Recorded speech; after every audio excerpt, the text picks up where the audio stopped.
Start. Chapter 1. A winter wonderland. I got an achievement for that. That's how this place was pitched to us, out in the middle of a forest with an unpronounceable name, in a village that time forgot. In the email, it sounded like every other ghost hunter's paradise. That we got messaged about, isolated and antiquated, with a tourism board encouraging hokey effects and gaudy billboards. The vast majority of those emails go unanswered. If Tara weren't so capricious, this one would probably have it too. This one probably would have too. God damn it, what can I read? Let me put my glasses on, that's okay.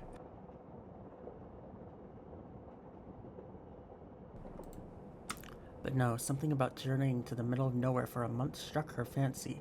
Like always, I let myself get dragged into it, so here I am for the last time. On board a lonely train to the village of Eisenfeld, Tara and Maddie sit in an uncomfortable silence. Maddie has blonde hair and red glasses and wears a green jacket. Tara has layered red hair and a black hoodie, with a t-shirt of the moon. Tara is sleeping while Maddie is looking out the window. The train beats out a slow, monotonous rhythm beneath us. It's an older machine, the sort that looks like it's supposed to take us to a wizarding school or that should be in a museum. This is so cozy. When I bought the tickets, I thought we'd be getting on something a bit more modern. Oops. I shifted my seat, the tattered cushion and wooden boards doing little to soothe the pain in my back. We've been on this train for 12 hours and I can feel every one of them in my bones. Tara's been out for the past 6, upright but fast asleep. If the bumpy ride bothers her, she doesn't show it. The paperback she was reading dangles low in her hand, in danger of losing her spot in the book. I scuff my feet across the floor, kicking at nothing. As tired as I am, I'm afraid for our journey to end, for Tara to wake up to have to talk to her. I'm almost offended that she can sleep. She should be as preoccupied as I am, fighting off the intrusive thoughts and wondering what to say. You wouldn't know from looking at her that we've barely spoken for 3 days. That's how long ago I told her that this would be our last trip for the show together, and that I was quitting once we got back home. Everything since then, packing, booking our tickets, finding someone to take care of the cat while we're gone, happened in a blur. We've been cordial, but that's it. My heart hurts, but it tells me I made the right decision. Yawning, I lean back against my seat and pretend it's comfortable. The cushions are unnoticeable, nearly as firm as the wooden floor beneath us. Ow! That sucks. Jesus Christ. A heater in the corner hems and haws like an old man, but it's not nearly powerful enough to fight off the chill. I desperately wish that I could sleep too, but one of us needs to be awake when we get to the station, and that should be any minute now. Plus, I've never been able to fall asleep on planes or trains anyway. My eyes are sore. I rub one of them as I press my cheek to the cold window. Cozy? Jesus. Outside, it may as well be another world compared to the city we left behind. Not for the moonlight, I wouldn't be able to see anything, but the soft white glow makes the snow in nearby forest glisten like it's under some sorceress's spell. A winter wonderland. The trees are all bare, save for the blanket of snow that covers them. Their empty branches look like something out of a kid's Halloween movie, shaking in the wind as if possessed. They seem to stretch on forever, farther than I can even see. It's more like an ocean than a forest. Morgan certainly wasn't exaggerating when she said this place was remote. Intermittent lights flicker amongst the trees in the distant darkness, which I assume come from either winter campers or hermits. I'd call them crazy, but I'm about to be in the exact same position. Something catches my eye. Way out in the woods, one of the trees, barely visible, seems to shake in a different way than the rest, as if blown by a different breeze. A thin layer of frost is beginning to form on the outside the window as I push my face against it, turning to try and find whatever it was I saw. It's gone, though. It was almost certainly never even there to begin with. Either my eyes were playing tricks on me or the moonlight was. I sigh and sit back again, allowing my eyes to barely close. I won't fall asleep. I'll just I'm jostled back into alertness as the train lurches harder than before. There's a shrill whistling sound, toot, toot, and then the shudders of the train grow stronger as we begin to slow down. The driver hits the brakes. We're almost there. Across from me, Tara is undisturbed. Somehow, she still hasn't dropped her book. Apparently, she's less clumsy when she's asleep. The hell, Tara? Through the frosted window, I can see the lights of what must be Eisenfeld as we approach the station. They're few and far between like scattered stars. The buildings appear to be placed sporadically, nestled on and around a hill. As we round a bend, the village goes out of sight once more. I can't really put this off any longer. I lean over and shake Tara's shoulder. Hey, wake up. We're almost there. Voice acting, we got it, okay. Without opening her eyes, Tara mumbles a response. How close is almost? Seriously? I don't know. Couple minutes?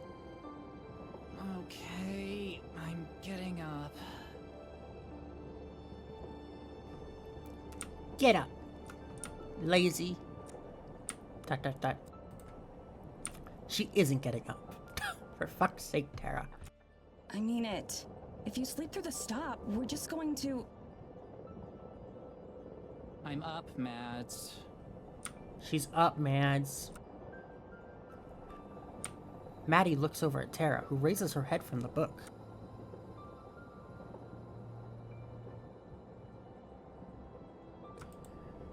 We're not even there yet, and we're already snappy. God, I wish I could just sleep just a little longer, I tell myself. You excited? Little bit. Lie. You? Kinda nervous still. What is there to be nervous about? We've done this 1,000 times. Yeah, well, this isn't like those other 1,000 times. And you know that. You know that. She shrugs again, not meeting my eyes. I don't know, Maddie. I'm sorry. Let's chill. Yeah, sorry. We lapse into silence. At least when she was asleep, it wasn't awkward. I just want off this train. I want to be distracted by going to the cabin and taking in the new sights. Any minute now. Hey, listen. Yeah? I know you're, like, not super thrilled to be here. She pauses, likely hoping for me to disagree. I don't. But let's just be cool, okay? Let's just try and have a good time. I breathe a deep sigh and let it out slowly. She's right. I'm committed to this trip. I can at least make it easy on myself. Yeah, okay. Sorry for getting bitchy. I'm tired. She's tired. I feel ya. Hey, how do I look? Like you just Great. slept for Oh. 6 hours on a train. That bad, huh?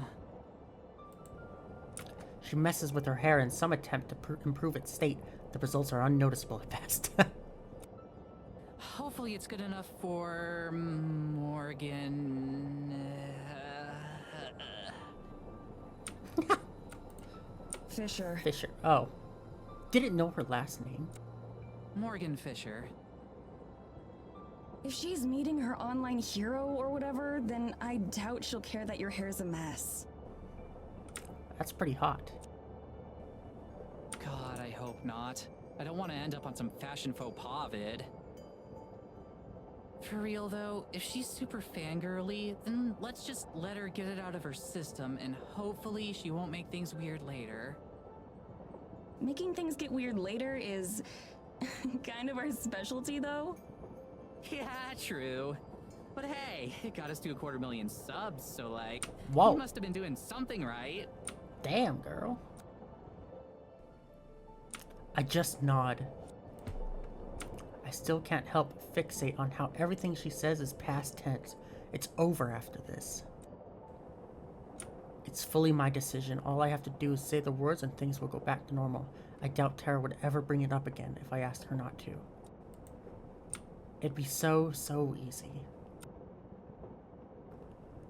Mysterious. Heart of the woods. Oh, that's so pretty. Toot toot. Toot toot.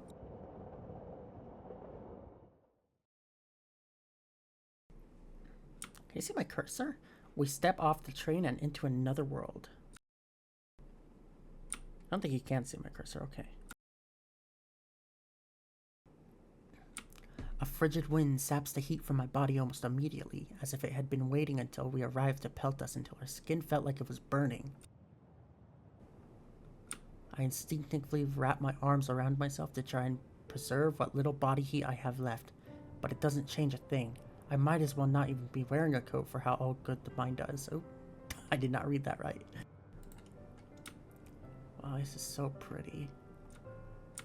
As nice as it is to have the moon keeping things from being completely pitch black, I could really go for some cloud cover right about now. Anything to keep some warmth around us. Is that how it works? I guess so. Tara doesn't even notice the cold. Armed with nothing but her signature jacket, she seems immune to the chill. She oohs and ahs all over the rustic train platform, like there might be a ghost hiding in the rafters. What the hell? How are you not cold? What the fuck? Just a minute later, the train rumbles off into the night, leaving us behind, not a single passenger boarded. Tara watches it go, nodding in approval.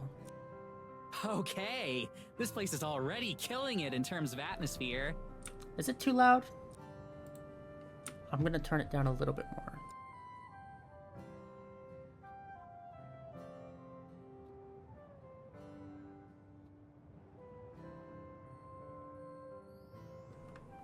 Let's also save.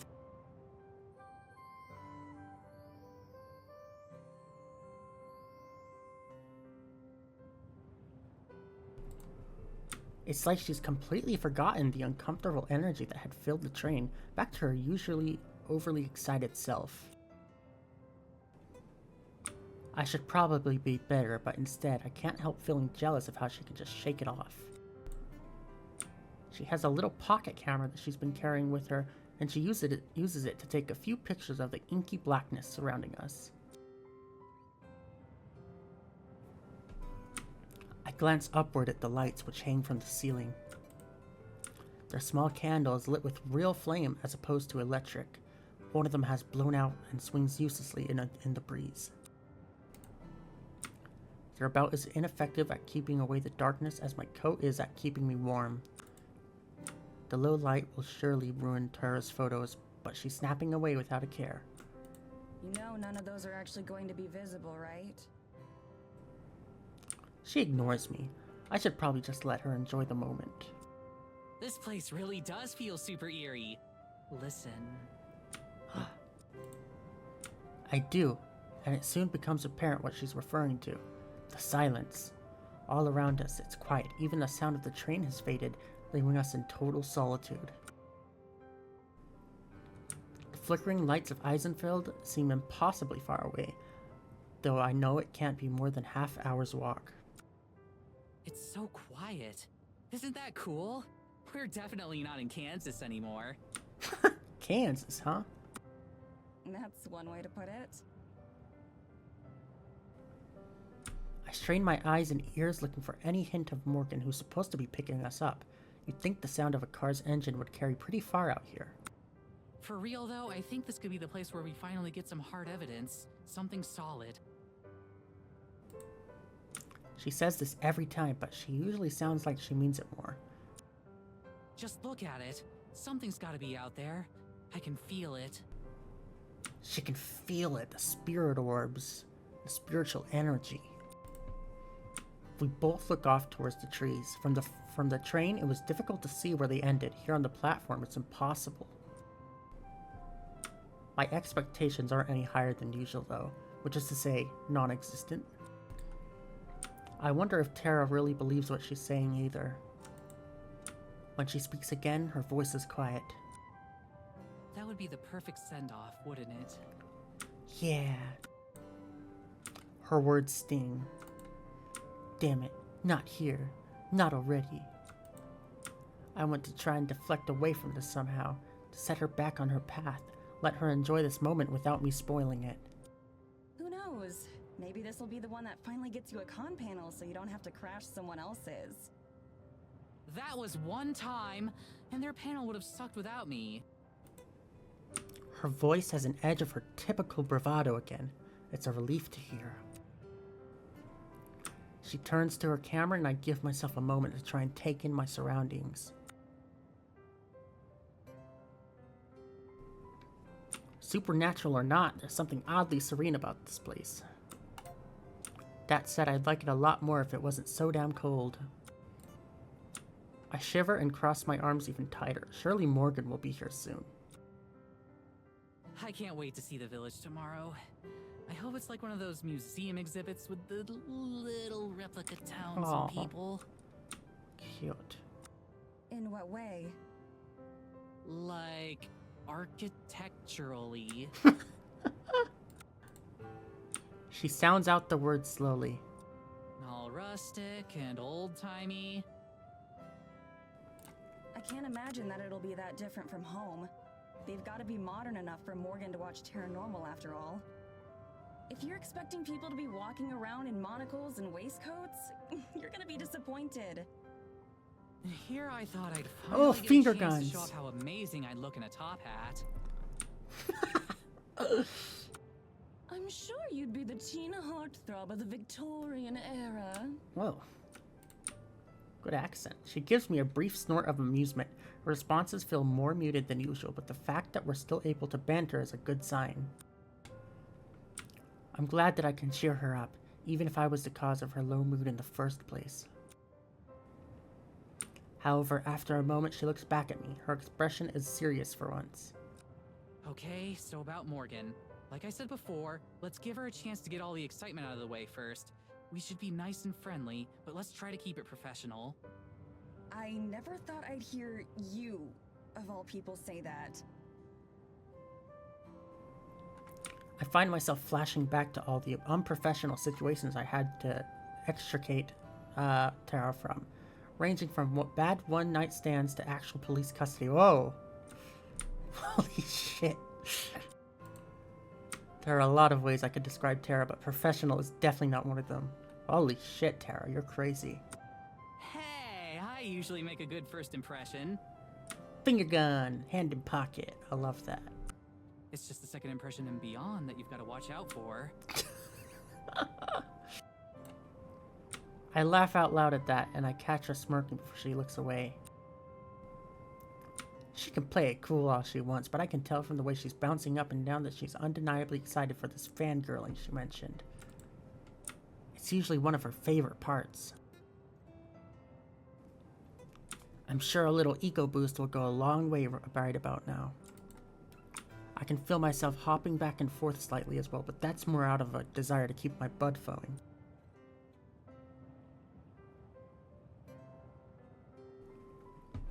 Thankfully, it isn't too long before I can see the silhouette of someone approaching through the storm. Oh, thank God. Oh, thank God. It's gotta be her, right? Given that we're the only people out here, I really hope so. That scared me.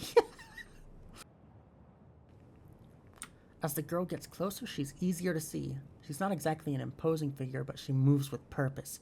She's carrying a large thermos, which she carries in greeting as she approaches. Nice sweater.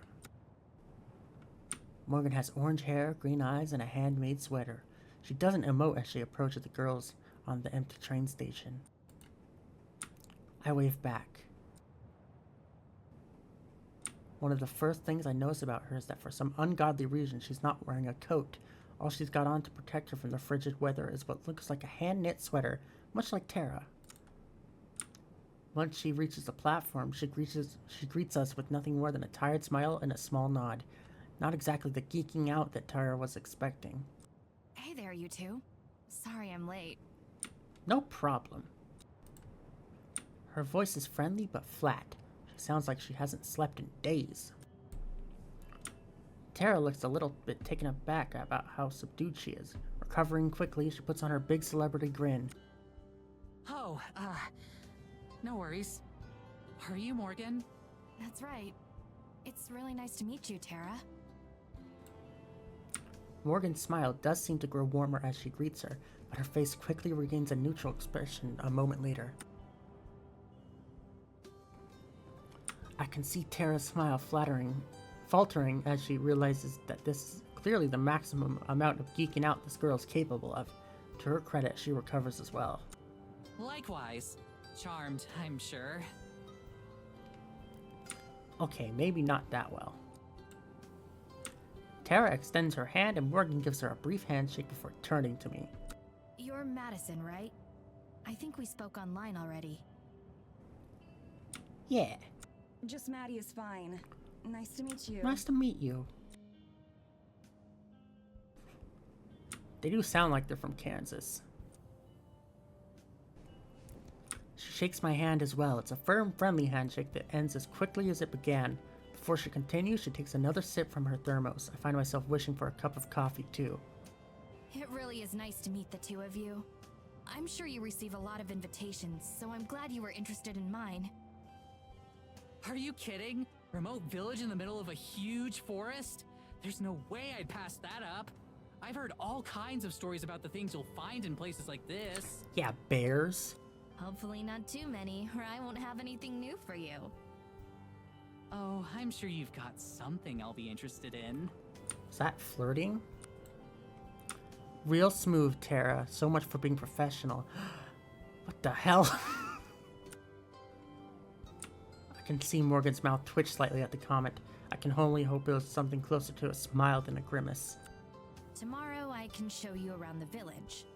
There isn't too much out of the ordinary there, but I'm sure you can find a few things that interest you. That would be wonderful. We can go sightseeing when Tara isn't off chasing spirits around in the woods. Morgan and I both smile.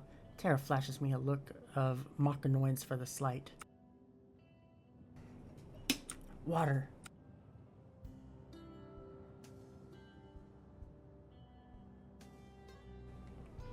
But it's probably eating her up that I've gotten more of a reaction out of Morgan than she has. It's about a half-hour's carriage ride to the cabin if you guys want to head out. Do you need help with your bags at all? No. Tara lifts her bags, giving Morgan another shiny grin. I'm pretty sure I see her accidentally flex her arms too. Don't even worry about it. I got this. Okay, cool. This way. How are you already horny? Okay. As we follow her, I can see Tara pouting behind her. I've never seen the wind get taken out of her sails like that. At least that gives her another thing to think about besides my departure. Wait a second. Did she say carriage? No. Way. We're standing in front of an honest-to-God horse-drawn carriage. If it weren't for the little white puffs of breath coming from the horses' noses, I'd be willing to believe that it was some sort of commemorative statue. This is so cool. Is it yours? It belongs to my family. Given that there aren't any roads through the woods, there isn't really a point to anyone out here owning a car. I move closer, examining the craftsmanship as best as I can in the moonlight. The design is fairly bare bones, but a few flourishes here and there, and some semi-ornate painted finishes make it clear that this was something built with love and care. I'll be right back, chat. Hello, Yeti. I'll be right back. 1 second. Okay. I'm back.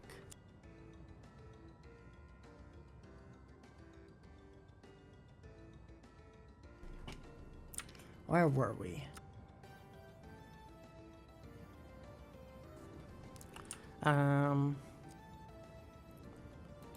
Hello, chat. It's good to see you guys.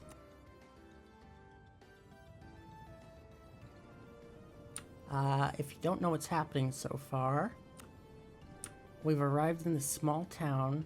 Is it too loud? It's a little loud in my ears. We've arrived in this small town, snowy little forest town, and Madison is sad or something, because this is their last trip, their last paranormal investigating trip. So it's a little awkward between Tara and Maddie. Hello, Ambi. Welcome. First time chatter. Welcome. Okay, let's continue. Somehow, I'm the only one who seems intrigued by our ride. Tara, come take a look at this. Come take a look at this. That's creepy. As I speak, I look back and see her standing completely still, as if the cold has her rooted to the spot. Give me a sec. I'm just taking in the view a bit. Tell me if the From volume a is okay. distance. She's trying to act nonchalant, but her wide eyes keep flicking towards the horses. Her previously genuine grin has turned into a very nervous grimace. She's getting closer. Slowly inching forward, she scoots further away from the horses as she approaches the carriage. I doubt she planned for part of her first impression to be Morgan learning that she's absolutely terrified of horses. She had better at least learn to tolerate them, or this is going to be an even longer trip than I expected. Wait, if this is the only way through the woods, how are we going to get back and forth between the cabin and the village? Don't tell me we'll have our own carriage. Neither of us can drive one. Oh, I'm going to be driving you. I can take you back and forth and help you navigate the woods. You didn't expect me to just let you wander around a forest in the middle of nowhere without a guide, did you? Well, it's a paranormal investigator show. We gotta take some risks. Tara, slowly making her way towards the carriage, does her best to give me a look of excitement. If anything, it resembles a look of a panicked hostage. The fact that she's still trying to play it cool is almost admirable in its futility. You're sure that's not any trouble? I'd hate to inconvenience you any more than we already have. It's no trouble. I run my own shop, so my schedule is pretty flexible. I'm more than happy to help. Okay. She looks over at Tara, who has finally made it within a few feet of the carriage. She shoots us both a thumbs up. I have a feeling she might need it. Trust me, you have no idea. Oh, what the hell?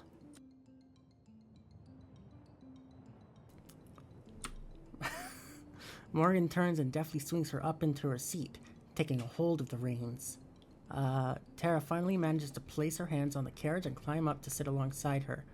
Shaking all the way, I let out a sigh of relief and follow suit, mounting up next to Tara. What the hell is this? Is this what a carriage looks like? It's a little cramped up here, but I'd feel weird just sitting by myself. Besides, not keeping an eye on Tara is a pretty guaranteed way to make even worse the first impression.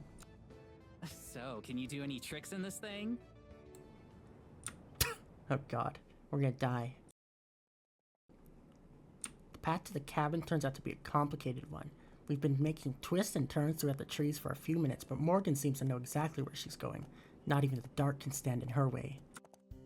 You can navigate through all this with just that little lantern? How can you see landmarks? Don't worry, I know these woods better than just about anything. Besides, the moonlight is more than enough for me. Night vision. I can't help but feel embarrassed as I think about all the times I had to use a flashlight on my phone just to find something I dropped in the car. Definitely wouldn't last out here. Looking over, I can see Tara bouncing her leg, probably about to launch into a torrent of questions for Morgan. After that flubbed introduction, she's clearly a little less gung-ho than usual, but I know that won't stop her. As such, I should probably get my handling of the actual adult stuff out of the way quickly before it gets lost in that noise. Is there anything about the town or the people that we should know? Local customs, things to avoid saying, that sort of thing? Morgan thinks about it for a moment, silent. There's a curfew at midnight. Also, you're not supposed to go too far into the forest. I ignore both of those rules a lot. Most of the villagers tend to be sticklers about them, though. Great, so our host is a troublemaker. Guess that means Tara will be in good company. So, while we're on our way, could you maybe tell us about some of the specific supernatural occurrences you've seen here so far? Here she goes. Morgan sits up at the question. She looks over towards us and her eyes seem to lose a bit of their constant drowsiness. She's been waiting for this. Well, we have a lot of freak weather events. Strange storms that appear and disappear, or are localized to certain parts of the forest in ways that shouldn't be possible. Tara nods solemnly, already totally enraptured in what Morgan is saying. Sometimes when I walk in the woods, I can see strange lights here and there. Like tiny little stars inside the forest. I've never been able to get close to them, though. I raise an eyebrow but don't say anything. We've had countless cases of strange lights before, all of which have ended with a rational explanation. That doesn't seem to dampen Tara's spirits, though. Yeah, this is gonna suck. You guys came here all for nothing. It's airplanes. They don't even know what airplanes are over here. I start to drift off. This is more Tara's jurisdiction anyway, so I'm sure they can just wake me up when we get there. There's also my cat. Kitty cat? Your cat is a supernatural occurrence? She can talk, so I'd say so. What? Her words snap me out of my trance. Looking over at her, I expect to see her holding in a laugh or sporting some kind of mischievous grin, but her face is as serious as it's been since we've arrived. Your cat can talk? Like, talk the way a human does? Yes, she's very well spoken, in fact. What? I try to hide a sigh. Weird weather and lights in the woods are ambiguous enough that we can play along with them. Oh god, this lady's crazy. Let's get out of here. But every so often we get these blatantly fake claims too, like a talking cat. Tara, however, instantly perks up once her words sink in. She can't actually believe her, right? So, could we talk to her? She won't mind if I ask her a few questions, right? I was hoping you'd ask. I think you'll be very interested in what she has to say. What the fuck? The whole thing is clearly some kind of joke, but Tara is absolutely taken in. I can practically see the wheels turning in her head as she plans out her follow-up questions. That's never good. So, do you have any ideas about what could be causing it? Something in her diet, maybe? What? What are you talking about? I don't think so. Have you been feeding her some kind of special Eisenfeld cat food? Can I try some? Oh god, what? Okay, I think that's enough of that. What is that face when Tara starts talking about eating cat food? It's time for me to exercise a little diplomacy and move the conversation forward. Crazy or not, I think we should move on. So, what kind of things does she talk to you about? Just about our lives for the most part. I figure you'd be better off hearing it from her rather than me. I'm sure that'll be illuminating. I'll say, if there's something that paranormal in the village itself, you must have seen way crazier stuff in these woods. She starts to gesture as she talks, pointing back towards the village and swinging her arms around as she mentions the woods. Well, there's one pretty major thing, but you probably won't believe me. You already said your cat talks, lady. I wouldn't have come out here if I didn't believe you. Anything you have to say, I want to hear. I can't detect a hint of cynicism in her voice. Either she really believed this girl, she just has a talking... Wait, what? Either she really believed this girl she just met has a talking cat, or she's giving a performance worthy of an Oscar. Are you sure? 110%. Lay it on me. She winks at her and flashes her finger guns, back in celebrity mode. Tara's good at recovery with these things, but I've never seen her recover on this level with such speed. Whoa, whoa, whoa. But as I watch her lean in towards Morgan to make sure she catches her next statement, I realize another possible reason for a passionate response. If there's one thing she loves more than hearing strange stories, it's trying to impress a cute girl. Now things are starting to fall into place a bit more. Oh god, Tara. You fucking... Well, one of the main reasons I called you out here is... I'm not sure if it has a name, but it's some kind of forest spirit. Spirit? Like a ghost or something? No, something physical. Some sort of massive creature. Like the forest came to life. Okay, this is new. Even the crazier fans don't get this outlandish. But Tara is absolutely eating it up, no matter what her reasoning is. I'm glad she's having a good time. Is there anything else you can tell me about it? Does it speak or anything? Have you managed to interact with it at all? Is it more kaiju-sized or more basketball player-sized? I've only seen it once, unfortunately. Shaquille O'Neal. So I don't know too much about it. I've searched that a for basketball it a number player? of times since, but without any results. Who knows? Maybe you two will have better luck than I have. That's what you're best at, isn't it? In Yeah. terms of talents, I'd say it's certainly up there. Morgan's mouth turns into a small but seemingly genuine smile, and her expression goes slightly less intimidating. I knew you'd believe me.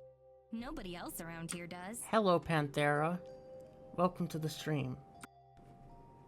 We're in a horse carriage right now talking about spirits and talking cats.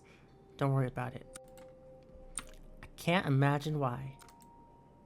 I feel a pang of guilt as that thought crosses my mind. As crazy as her story sounds, it can't possibly be easy feeling rejected in a community this isolated. No wonder she was so eager to bring us into the fold. So, how far away would you say we are from the cabin? We should be coming up on it any minute now. I'll help the two of you get situated and then head back. I'll be happy to tell you more about the spirit tomorrow. Thank God. Oh yeah, great. That's great. I'm exhausted. That much isn't a lie. All I want to do right now is pass out. We've passed the last of the houses that I can see, but the sparsely marked path continues on towards the forest. The last traces of civilization are behind us now. By any minute now? What exactly did you mean? I can't keep the biting tone entirely out of my voice. Just ahead. See? She points forward into the darkness. I strain my eyes to see anything other than murk. Finally, I spot the faint outline of a small cabin, practically swallowed by forest. I started the heater before I left to get you, so it should be warm. That's what I like to hear. You're like Prometheus. I'm surprised you know who that is. Hey, Zippy. Hello, Ark. What's going Streaming, on? we just about to. No, I'm streaming right now. Oh, hello, chat. It's me, Hello, chat. your boy. Why? I love that movie. Prometheus. What is Yeah, Prometheus? Huh? Huh? What are we even streaming? I'm Yuri? streaming a Yuri visual novel. Yep, thought so.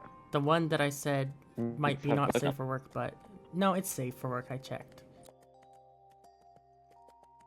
Which is Morgan suddenly jerks the reins and the horses come to a stop. Tara and I are definitely like rattled Elfish. from our seats and nearly fall for... Damn it.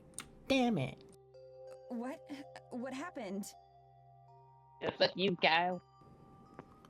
Rather than answer, Morgan just glares into the darkness where the cabin is. I strain to see what she does as my heart starts to race. Is it a wild animal? A bear? A wolf? I told you there was gonna be a bear, for fuck's sake. Always a bear. You're in the woods. Yeah, exactly. There's the sound of footsteps as a shadow detaches itself from the cabin and moves towards us. What the fuck? Whoa, a human shadow. An older woman comes into view, stopping just at the edge of the lantern's light. Oh, is that Mama? A stern, older-looking woman steps out from in front of the cabin.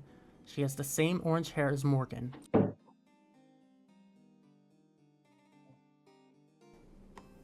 Hang on, my monitor had something on it. Okay. She's clearly related to Morgan. Her angular features and steely eyes, barely visible in the dark, make her look like she stepped out of a Baroque painting. Why are you here? I came to greet our guests. She spits the word our, clearly asserting some sort of ownership. I suck in an involuntary breath as she approaches. Being able to see her more clearly isn't a reassurance. If anything, it's the opposite. Something about her radiates hostility. Even the horses seem uncomfortable, their ears pressed back as they stamp their feet in the snow. Up close, her gaze is sharp and fierce. Her face is proud but sunken, cheekbones jutting as if her face don't quite fit. It makes her look older than she is. Ugh. Which of you is Tara? Uh-oh. Mouth drawn thin, she looks from me to Tara and then back again. Each second that passes makes the discomfort grow. Oh, we're in trouble. I keep waiting for Morgan to intervene, but she doesn't. Tara and I exchange a quick, nervous glance. Then she clears her throat and leans forward, offering a handshake. That's me. The woman regards Tara's outstretched hand for a moment and ignores it. Welcome to Eisenfeld. My name is Evelyn, the mayor. Why are you Who are British? you? The mayor? Oh, shit. Her attention flicks to me like a hand on a clock. I'm Maddie. Madison. Tara's manager? I see. It's clear that she's judging us, though I have no idea on what. Are you done yet? Oh, we're back in the carriage. They're tired. You can interrogate them later. Whoa.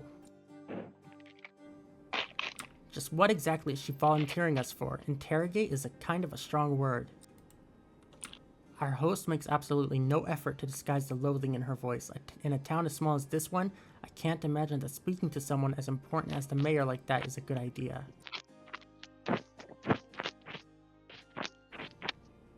Though Evelyn appears entirely unfazed.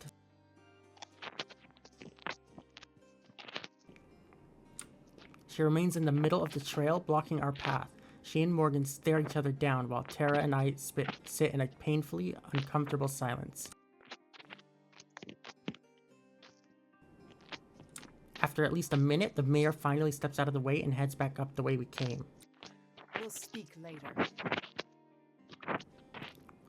Are you jerking off your mic? Sorry, I'm having ice cream. Let me mute myself. Oh. It's clearly a command, not a request. The carriage sits immobile until the sound of Evelyn's footsteps are lost to the night. Wait, you were commanding me to jerk off my mic? What? No, not me. Oh, you're talking about the game. Okay, I'm sorry. Yeah. And even beyond that. So she seems nice. Her statement seems to snap Morgan back into the present. Morgan flicks the reins and we begin moving again. She turns around to face us, looking genuinely apologetic. I'm so sorry about that. I thought she'd at least wait until tomorrow, and I'd have some time to prepare you beforehand. Is she your mom? Technically. Technically. What? No way! How could you tell? The family resemblance? Morgan purses her lips. Unfortunate, isn't it? Long story short, I didn't tell her that you were going to be staying here until this morning. I'm speechless, hoping that it's just a joke and the punchline fell flat. But Morgan's clearly serious. For the second time in a handful of minutes, I'm wondering what we've gotten ourselves into. Tara laughs, though I can tell it's forced. Well, it's no big deal, right? It's not like she runs your life. Silence. Right? Right?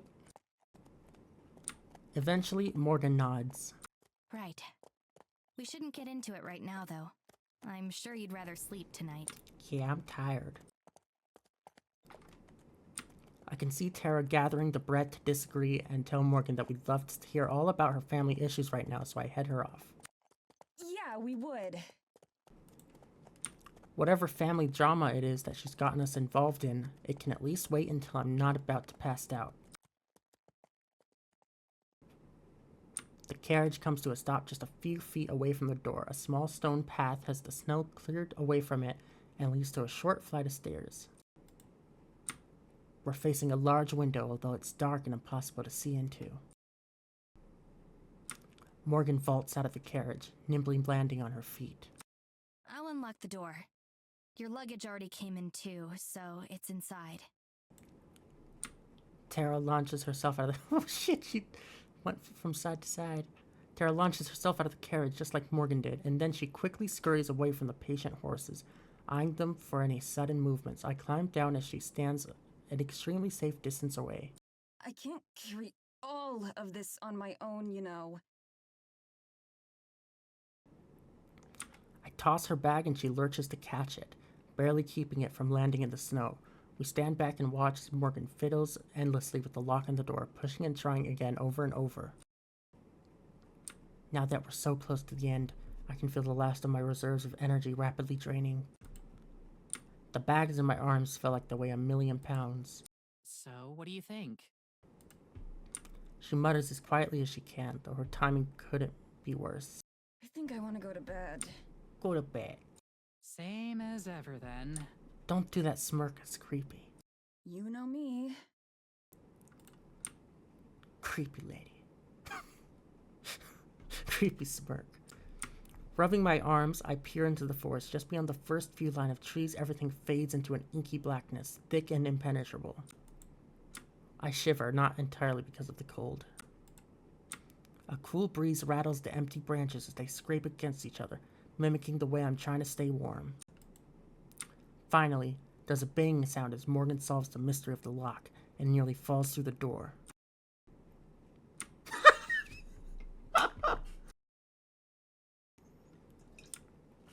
Oh, water. She's peeking. She pokes her head back through like nothing happened. I got it open. Hallelujah. Hallelujah. Oh, this is cozy. I haul my way inside and into the blessed warmth. It's been so long since we've been near a working heater. A small lamp on the side table casts a bit of light over the small room. Our luggage, as promised, is scattered haphazardly around the living room, just like home. Tara slips past me to bounce around and examine it all, her bags hurled as carelessly as I pulled them out of the carriage. Oh my god! Holy shit! Whoa, finger guns! This is so cool! Calm down! Going across my screen, Jesus. There's nothing really out of the ordinary, so I just stand there and wait for her to get it all out of her system. She's just like my dog when I went to that cabin. Wow. Isn't this the coolest? It's like staying in a history museum. That's it. That's the kind of thing you'd usually treat like a punishment. Are you kidding me? I love history. Russian We even history? did that whole series on the history of cryptids in the American Midwest. Oh, that's not as interesting. And I spent like 3 months on that special about Bigfoot's impact on the Great Depression. What the fuck? That's one of my favorite episodes. I had never heard of the theory that FDR was a cousin of Sasquatch. God, these bitches are crazy. FDR is a cousin of Sasquatch. What are they talking about? I'm interested, though. To be fair, I don't think FDR did either. Oh. Morgan laughs and I just roll my eyes. I mean the kind of history that actually Yeah. happened. Finally, his voice of reason. History is doomed to repeat itself, Mads. I don't even respond. That whole episode felt like the plot of an awful low-budget B-movie. Instead, I cross the living area towards a tiny hallway with a pair of identical doors. These are the bedrooms? That's right. They're the same size, so there's not much of a difference. Guess I'll take this one then. I push open the closer door. Inside is just 4 walls with a bed, a shelf, and a small dresser. I drop my bag on the floor and roll my suitcases in. Tara lingers in the living room, talking about the features of the cabin with Morgan. What the fuck? Holy shit. Suddenly, I hear her late yelp in a pain of horror. I rush back out, knocking over my suitcase and nearly slamming into the doors as I go, what the fuck just happened? I half expect to see Morgan holding a bloody knife or something, but instead, Tara's just holding her phone. Oh, do they not have internet? What happened? A tragedy. Oh no. Actually, worse, the apocalypse. Check out your phone. I do as she says, expecting a news article or an alert or something, but there's nothing. What? I don't have anything. Exactly. No service out here. Terminally all online. Fuck's sake. What did you expect? You're in the middle of the woods. I checked. Sure enough, she's right. There isn't the barest trace of a signal at all. What about Wi-Fi? I Oh assume my we God. have that, right? You morons. Technically. Oh no. I stocked up on books and downloaded a bunch of new films before we left, since I wasn't expecting to have much connection out here anyway. But I'm willing to bet the thought never even crossed Tara's mind. Good thing I packed a few books I think she'll like too. Tara glumly pockets her phone again as Morgan gives us a small smile. Let me give you the quick tour. I don't think it's entirely necessary since we can see everything ourselves, but I don't stop her. Oh This is the kitchen. There's a stove and an oven. The stove is somewhat picky and doesn't always like to work. Sounds like my stove. Actually, I guess it's the same for the oven. My oven's fine. Don't worry, I don't know how to cook anyway. What? You better learn. Over here is the fireplace. I can show you how to chop firewood sometime if you'd like. I'd love that. I think I might pass on that one. Why? This is the couch. You can also sleep on it if you'd like. It doesn't unfold into a bed or anything, but I sometimes come here and sleep on it anyway. That doesn't even surprise me. The Wi-Fi password is on a note by the phone. So is my phone number. We have So Wi-Fi? you can reach me anytime. Do you have any questions? Wait, what? I thought we didn't have Wi-Fi. I shake my head and look at Tara, who does the same. I think we're good. Thanks for all your help tonight, Morgan. It was my pleasure. Again, I can't thank you enough for coming all the way out here. I'll be sure to make it worth your time. I'm sure. Can't wait to get started. Me either. But I should probably be going for tonight. I've kept you up long enough as it is. She heads out the front door, waving goodbye. Bye-bye. Night, Morgan. Thanks again. Good night. And now we're all alone. Oh, what are we gonna get up to? I'm gonna go to bed too. Oh. Together? Yeah, same. We switch off the lamp as we head to our respective rooms. Damn it! Tara grabs her bags from the floor where she tossed them. All right, see you in the morning then? Yeah, night. I shut the door behind me and she does the same. Why are they so awkward? I sway like a zombie as I stalk towards my bed. It takes the last of my strength to dig my pajamas out of my suitcase and change. I feel that so hard. Sometimes you just sleep in clothes. Fuck pajamas. There's a window here that looks straight out into the forest. The first thing I do is pull the curtain shut. Crawling into bed, I face away from the window and pull the blanket up to my chin. It's heavy and warm. I wrap it around myself like a burrito. The bed is firmer than I'm used to and the pillow is thinner. There are like 3 other blankets though, so I ball one of them up and use it as a second pillow. As I try to get comfortable, my thoughts start to drift off. A detached part of me is glad that the timing worked out well enough to avoid jet lag. And in all, aside from the Wi-Fi, this is pretty nice as far as accommodations go, especially since we're not paying for it. It seems strange that Morgan would come all the way out here just to take naps sometimes, but I can already tell that most of what Morgan does would be considered strange. That's rude. Strange but harmless, I don't mind. But when I think of her mother, the mayor, a chill runs down my spine and I bundle myself even more tightly in the blankets. I should give her a second chance though, especially if she didn't have any warning about our arrival. It stands to reason that she'd be annoyed at Morgan renting out her family's cabin like that. When I think of it that way, her reaction seems pretty justified. I'll just be extra polite to her next time we meet. Hopefully it isn't an interrogation like Morgan said. That was probably just her being dramatic. I yawn, wishing sleep would come faster. I expected to be out before my head even hit the pillow, not lying here with my thoughts racing. I try to block out everything and focus on my breathing. In, out. In, out. In. A loud tap, tap, tap on the window cuts the silence. My heart leaps to my throat as I bolt upright in bed. I get tangled on the blankets, scrambling to haul them off. It's a bear! We're fucked. With one hand, I desperately feel for my glasses nearby. I finally find them and shove them onto my face, letting jabbing my eye out. Oh my god. With horror, I look to the window, the one that made me uncomfortable from the start. For fuck's sake, that scared me. It's Morgan. Lantern in hand, fist raised against the glass.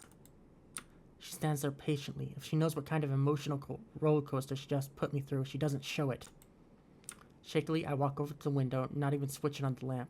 With some difficulty, I wrench it open, disturbing a small mound of snow. Yes? It's the best I can manage. Anything longer, I'm not sure I could keep it civil. Sorry, I forgot to tell you. Please be ready to go by 8, and I'll come pick you up. I just blink, unable to comprehend what I'm hearing. Is that okay? We could make it 8:30, but no later. No, 8 is fine. Is that all? That's right. Have a good night. Sorry if I Oh disturbed my you. god. I slam the window shut and hobble back to bed. Holy shit. She doubled back in the snow and scared the hell out of me for that. I check the time on my phone. It's nearly midnight. 8 hours to sleep and then be ready to go. It's going to be a long month, isn't it? A month? We're out here for a month? What the fuck?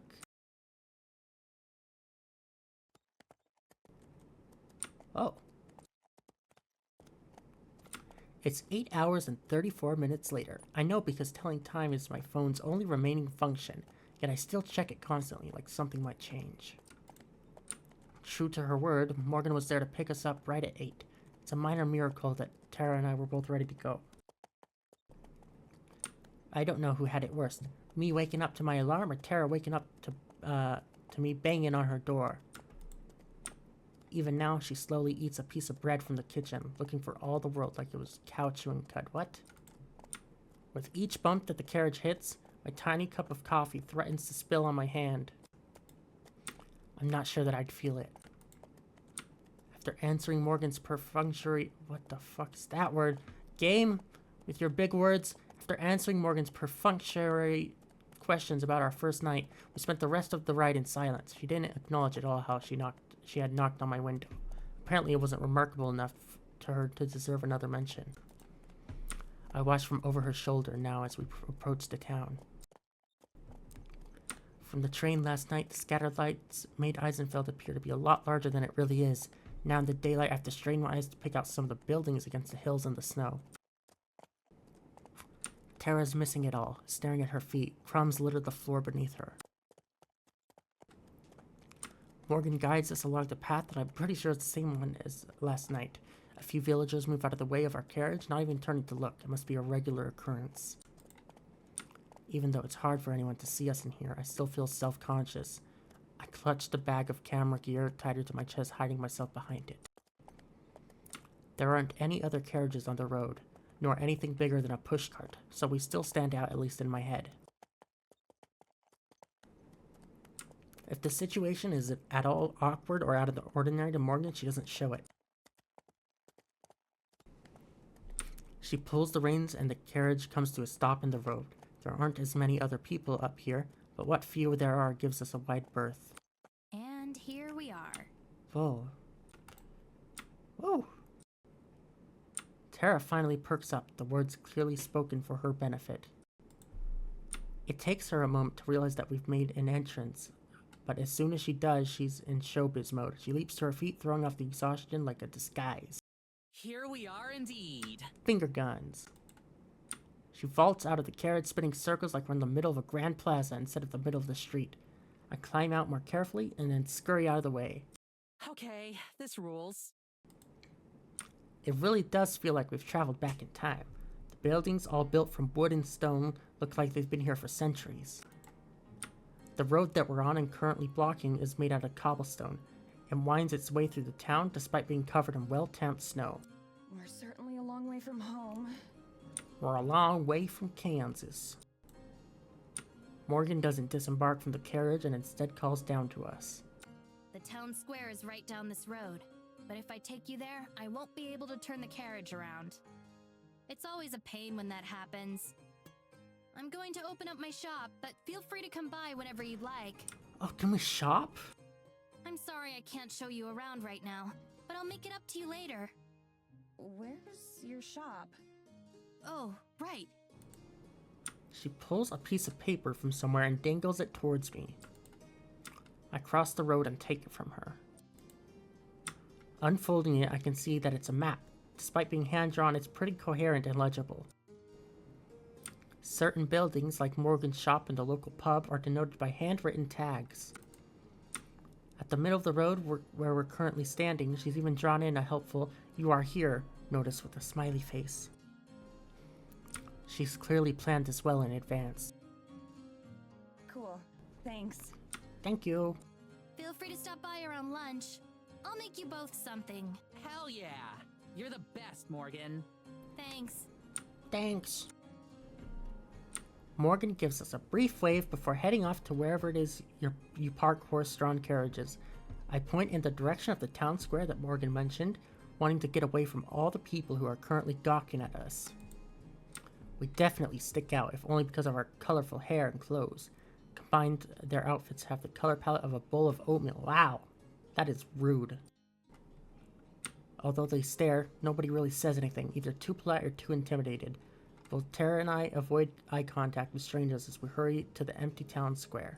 Well, that couldn't have gone worse. There are a million ways that could have gone worse. If people looking at us funny is the only downside of this trip, then it'll be our best episode yet. I mean, ever.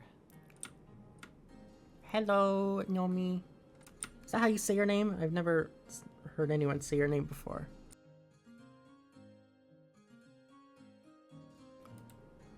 I wish she'd stop bringing that up. It always kills the mood, which was barely on life support to begin with. Neko is fine. Okay, hello. How are you doing? Tara rubs her shoulders, having stubbornly chose not to dress any warmer today. Okay, ready to get your Taranormal on, Mads? Wow. I shrug my camera back onto my shoulder and nod. I suppose there's no harm in spending a little time establishing the location. Might as well get some B-roll while we're here. Yeah. One thing that both Tara and I have in common is that we're not really sightseers. I spend as much time in my room as I can, whether that's the hotel room while we're filming on my bedroom or my bedroom at home. So as much as Tara loves investigations and all the dramatic stuff, she'd probably totally skip the exposition segments if she didn't leave them to me. That means that we're pretty efficient at filming them. Whoa. An overlay stimulating a video camera appears on the screen while Maddie is filming. I turn on the camera and slowly turn a circle, capturing the ground, sky, and some nearby buildings for footage that we can splice together later. I do a slow pan across some of the houses, then frame and hold a shot of the path further into the village. A young couple passes by, holding hands, and they share a suspicious look at the camera as they go by. Guess I'm editing that part out later. Oh. Damn. Most of the time, making Taranormal videos is just me finding ways to stretch 10 seconds of interesting footage into a 10-minute video. What? That doesn't make sense. How can you do that? 10 seconds of interesting footage into a 10-minute video? Okay. Sure. That's something else that we're both good at. The cold wind makes it hard to keep a steady grip, so I stow the camera and shove my hands into my pockets. Get anything cool? Unable to browse on her phone like she usually does while waiting, instead Tara watches from over my shoulder as I record. Not really. There's not much to see here. By the way, I tried to go to your Twitter account showing in your all my account link. It gets to this account doesn't exist. Oh, I'll fix that later. Thank you for telling me. Probably, I think the URL changed or something. Yeah, it's kinda less impressive up close. It's the kind of place that you'd expect a tumbleweed to blow through, like if the climate fit. A snowball. Wow, you're turning into quite the poet. Oh, shut up. What? It was a compliment. Anyway, since filming the village is a dud right now, we should follow up one of the rumors Morgan was talking about the other night. I'm thinking giant tree spirit. That's the most interesting one she talked about for sure. That's the headliner. We need to build up to that one. Oh yeah, definitely. Picture this. We gotta do the talking cat first. We head to the woods to get some creepy shots. Do it Whoa. right around sundown. Make it super ambient. Lots of atmosphere, wind sounds, maybe a wolf howl. Howl. You've got a good wolf sound effect we could use, right? Yeah, of course. Let's get a real wolf. Anyway, I do a narration over all that, introducing where we are and what we're out here looking for. Then we get a sound of a big branch snapping, and just cut the video right there. Tara looks pleased with herself and glances back at me for approval. Takes me a minute to react. So, end the video on a cliffhanger? Yeah, I think so. We can definitely stretch the Eisenfeld stuff into a mini-series or something. We should be able to get at least 3 episodes worth of stuff out here. That's it? That sounds fine. A snapping branch is a pretty weak way to end it, though. Especially since, like, we uploaded the video. No one's going to wonder if we're okay or not. Oh, that's true. So you think maybe we just make one long vid? Or end it differently? Maybe a different ending. I'll think of something later. Okay. Cool. You're the best, Mads. I smile, but it hurts a little. I'm sure she's not trying to make me feel bad. She probably doesn't even know that I do.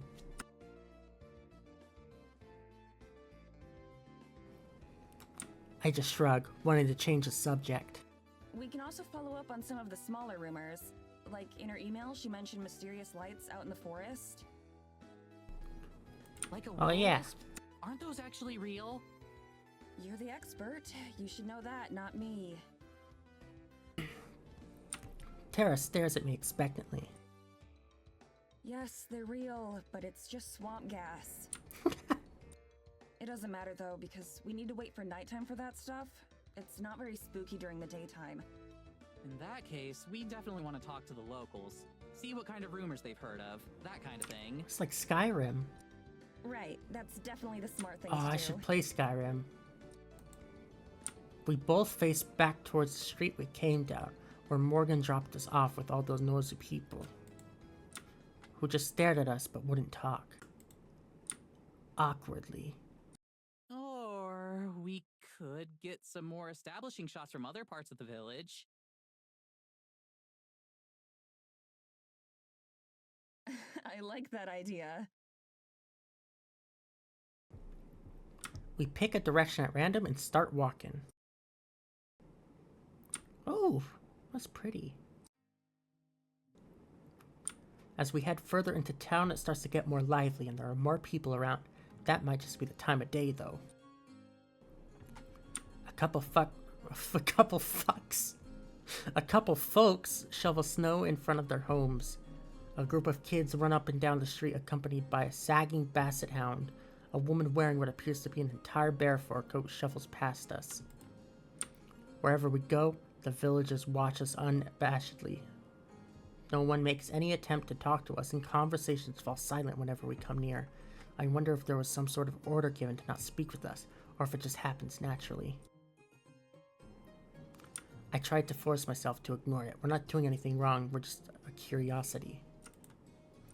The only interesting thing about us is our out-of-townness. Morgan said that there are rarely ever visitors out here. It's not hard to imagine why. There doesn't seem to be much worth visiting. That's so rude. Still, if they're going to keep this up, it's going to make those interviews even harder to do. Tara taps me on the shoulder, nodding in the direction of some of our observers. Is it just me, or is there kind of a creepy serial killer vibe going on here? Oh my god, can you not? Hey, I'm just kidding. Just trying to lighten the mood a bit. My reaction having ruined any chance at that, neither of us speak again. Wow. Good job. Ruined the moment. I unpack the camera again and film a few of the storefronts as we go. As long as I'm for fuck's sake, what is that word? Surreptitious enough, most people don't notice and thus don't change their behavior. God damn you, Vision Awful. Inevitably, whenever someone does see me filming, they tense up and just stare, ruining the take. Bruh. It's like they've never seen a camera before. Maybe that's not far from the truth. One thing I have to give to Eisenfield's credit is that there's more personality in its construction than I thought at first. Most of the buildings seem to be people's homes, but it doesn't take us long to find a few stores here and there. The names are simple and plain, like you'd read in a tabletop RPG book. Heinkel and Sons Tailoring, a butcher shop named the Hearty Sow, that sort of thing. When we pass by a tavern called the Bushy Beard, I can hear Tara snickering behind me. Do you think they have barmaids? What? What? Like the sexy Oktoberfest kind? Do you think they have those here? Oh my god, you're so horny.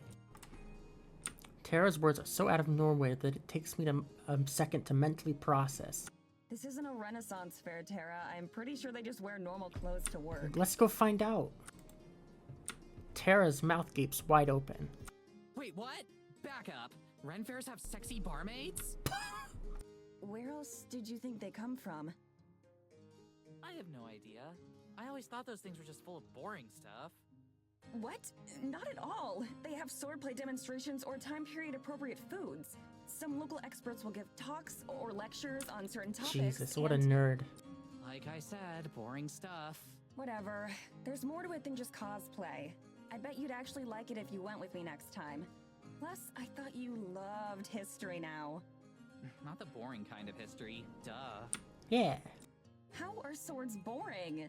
Whatever, Mads. She walks away. How did I manage to lose an argument she started? We cut a slow but steady course through the village. Despite how random the layout seems, it's impossible to get lost. All the roads seem to lead back into each other. I'm so used to the sounds of busy intersections and highways that the near silence here is almost unnerving. I can appreciate the serenity and calm of it all, but I think I'd go crazy if I had to live here. We're not even a full day in, and I can't help but miss my cozy apartment and the convenience of city life. Eventually, we take a path that brings us back to a familiar sight, the town square that we visited right after Morgan dropped us off. According to my phone, it's been a little bit over an hour since then. Still too early to meet up with Morgan for lunch. I guess we can't keep putting this off for any longer. I think I have enough of the town now. Do you want to start interrogating the villagers? Interviewing. I didn't even notice myself misspeaking. I must still have interrogations on the mind after meeting the mayor last night. Tara poses dramatically, hyping herself up for the camera. I'm not even recording yet. Time to put my game face on. As long as it's a game face that people want to talk to. Mads, when have I ever been anything but charming? Modest? She sighs. Yeah, I know. I'll keep it chill for these so we don't freak anyone out. But, like, how do we do this? Just go up to people and... How do you talk to people? I guess. I don't have any better ideas. This is how we usually do it, except usually people are more curious about who we are and what we're doing. Sometimes after introducing ourselves, there are even people who have heard of us.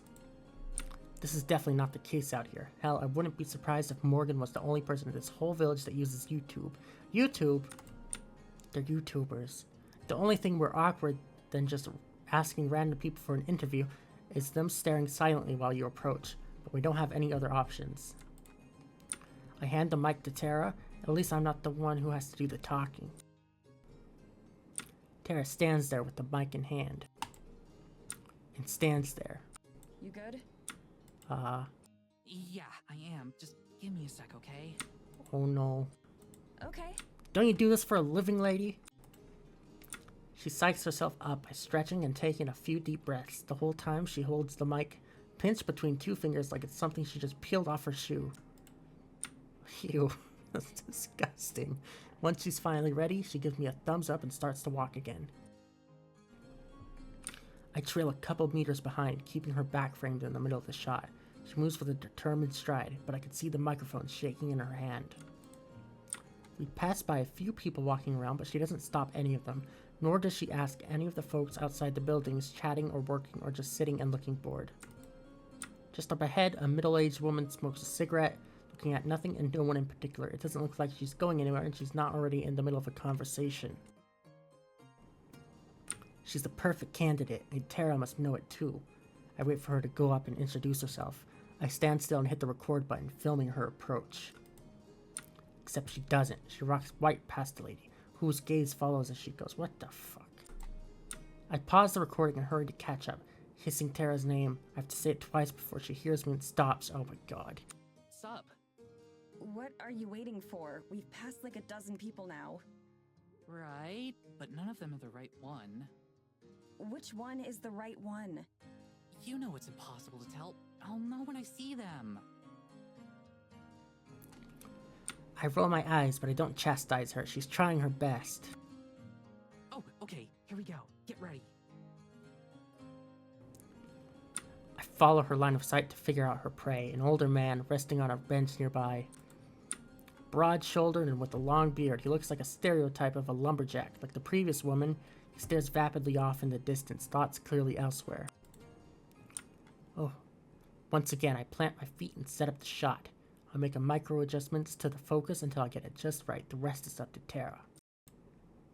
Slowly, Tara approaches the man. Either he doesn't see her coming or he ignores her. She glances at me for reassurance, which I give in the form of a smile and a nudging motion, telling her to get on with it. She clears her throat, grabbing the man's attention. He turns to her slowly and eyes her suspiciously. Then he notices me and the camera and he tenses up. Not off to a good start. Tara talks quickly, trying to explain the situation. Hi there, my name's Tara Brick. My friend Maddie and I are visiting from out of town doing a report on Eisenfeld. I was wondering if we could ask you a few questions. Report? Oh. What kind of report? He relaxes just a little bit. The man rubs his eyes warily, peering back and forth between me and Tara. I wish he'd stop looking directly into the camera. I slowly start to move laterally, trying to frame the two of them better, but he keeps shifting on the bench to watch me. It's an investigation on the supernatural. Rumors, ghost stories, that sort of thing. We've heard a lot of legends about Eisenfeld, and we're looking into them, trying to figure out what's true and what isn't. Figure out the truth, huh? The man mutters darkly, his beetle-browed eyes still flipping between me and Tara. He chews his lip while he thinks about it. Something about his face strikes me as odd, but I can't figure out what it is. It's probably just a trick of the camera or the light. Well, alright. I suppose I've got the time. It takes Tara a beat to respond. We were both sure that he was going to tell us to bug off or worse. Great, thank you. Finger gun. So, can you tell me about Eisenfeld? Just what is life like here?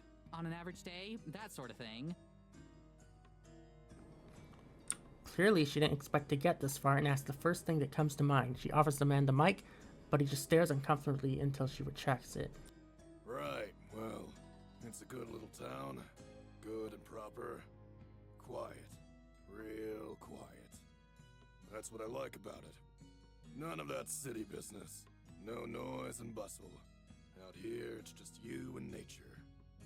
That suits me just fine, it does. So you're from around here then? Spent your life in Eisenfeld? Born and raised, and God willing, I'll die out here too. Never thought about leaving. Never had a reason to. Great, great. So then I'd imagine you know all about any local legends, right? About as well as anyone. Any old village has got its stories. If you believe them all, there's goblins in the woods, trolls in the mountains, and who knows what else elsewhere. Of course, it's only children who believe in those. So you've never seen anything weird yourself? Goblins. Nothing unexplainable? Weird like what? By now, the man has abandoned looking at Tara entirely. Instead focuses on the camera, his eyes looking strangely confused. One of our friends here mentioned something about a big forest spirit. Like a walking tree kind of thing. He sits up from his slouch, finally turning to face Tara. What friend of yours might that be? She's from around here. One of the locals. Even though we gave her a shout out on one of our videos, Tara's reluctant to name Morgan as our contact. It makes sense, her neighbors surely feel different about us than our viewers do. Ah, I'll bet it was the Fisher child, wasn't it? If you know what's best for you, you'll steer clear of her. Nothing but trouble comes from that one. Nothing at all. Whoa. Tara and I exchange a glance. Seems her thoughtfulness was irrelevant. At the same time, I'm suddenly a lot more interested in what this guy has to say. Why do you say that? It feels like a strange violation of privacy to be asking this stranger his opinion of our host, but if she's notorious enough that anyone on the street knows of her, then perhaps we're better off knowing why. Spitting into the snow, our subject stands and turns his back to us. There are some questions you ought not be asking, miss. I'll be going now. Whoa. Enjoy yourselves. He lumbers off into the town, though I don't watch him for very long. Questions we ought to not be asking, huh? I'm not sure if that's a threat or not. For the sake of my anxiety, I try to tell myself it's not. We're gonna get killed out here, for fuck's sake. I join Tara on the bench, doing my best to avoid the puddles of melted snow. That was something. That's putting it nicely. We're gonna die. I don't know what it was either. Maybe Tara's right, it was something. You get it all? Finger gun. She taps 2 fingers against the camera in my hand. Of course. All 2 uncomfortable minutes. I wasn't given a lot to work with there. I replay the recording with Tara leaning over to watch along with me. It's not any less awkward the second time through. Well, we already knew we need to talk to a few different people. Just got unlucky on the first one. Know what I mean? Tara stands up, but I remain seated. Still need another minute? I don't say anything. I'm trying to think of what to say. Hello, Earth to Maddie. Please respond. I'm thinking. Thinking face. My voice is too harsh and snappy, and we both know it. I play through the clip again, this time without Tara watching. Something still seems off to me, and it's not just the gruff way he left. Look, we knew Morgan was a bit weird. All of our fans are weird. That's why they're our fans. In a tiny little town like this, of course anyone who's different is gonna have a reputation. That doesn't make Morgan a bad person.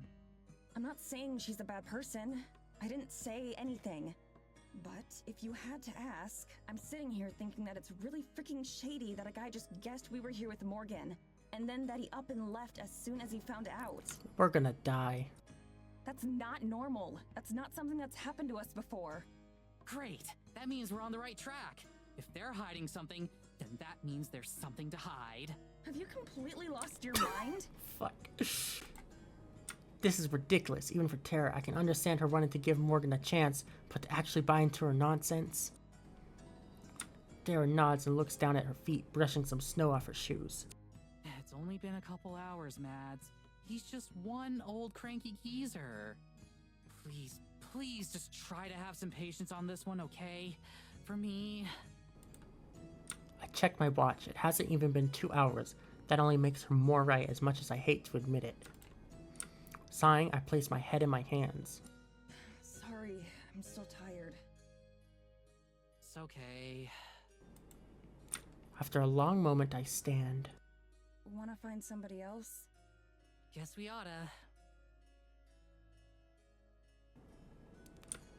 We traipse wordlessly through the town a bit more. I keep the camera stowed. I'll set up when we find someone. Now that we've been burned once, I start to understand why Tara's so reluctant to speak to anyone. What once seemed like people tightening their clothes against the cold now seems more like turning their shoulders towards us. A suspicious number of folks look away from us to cough.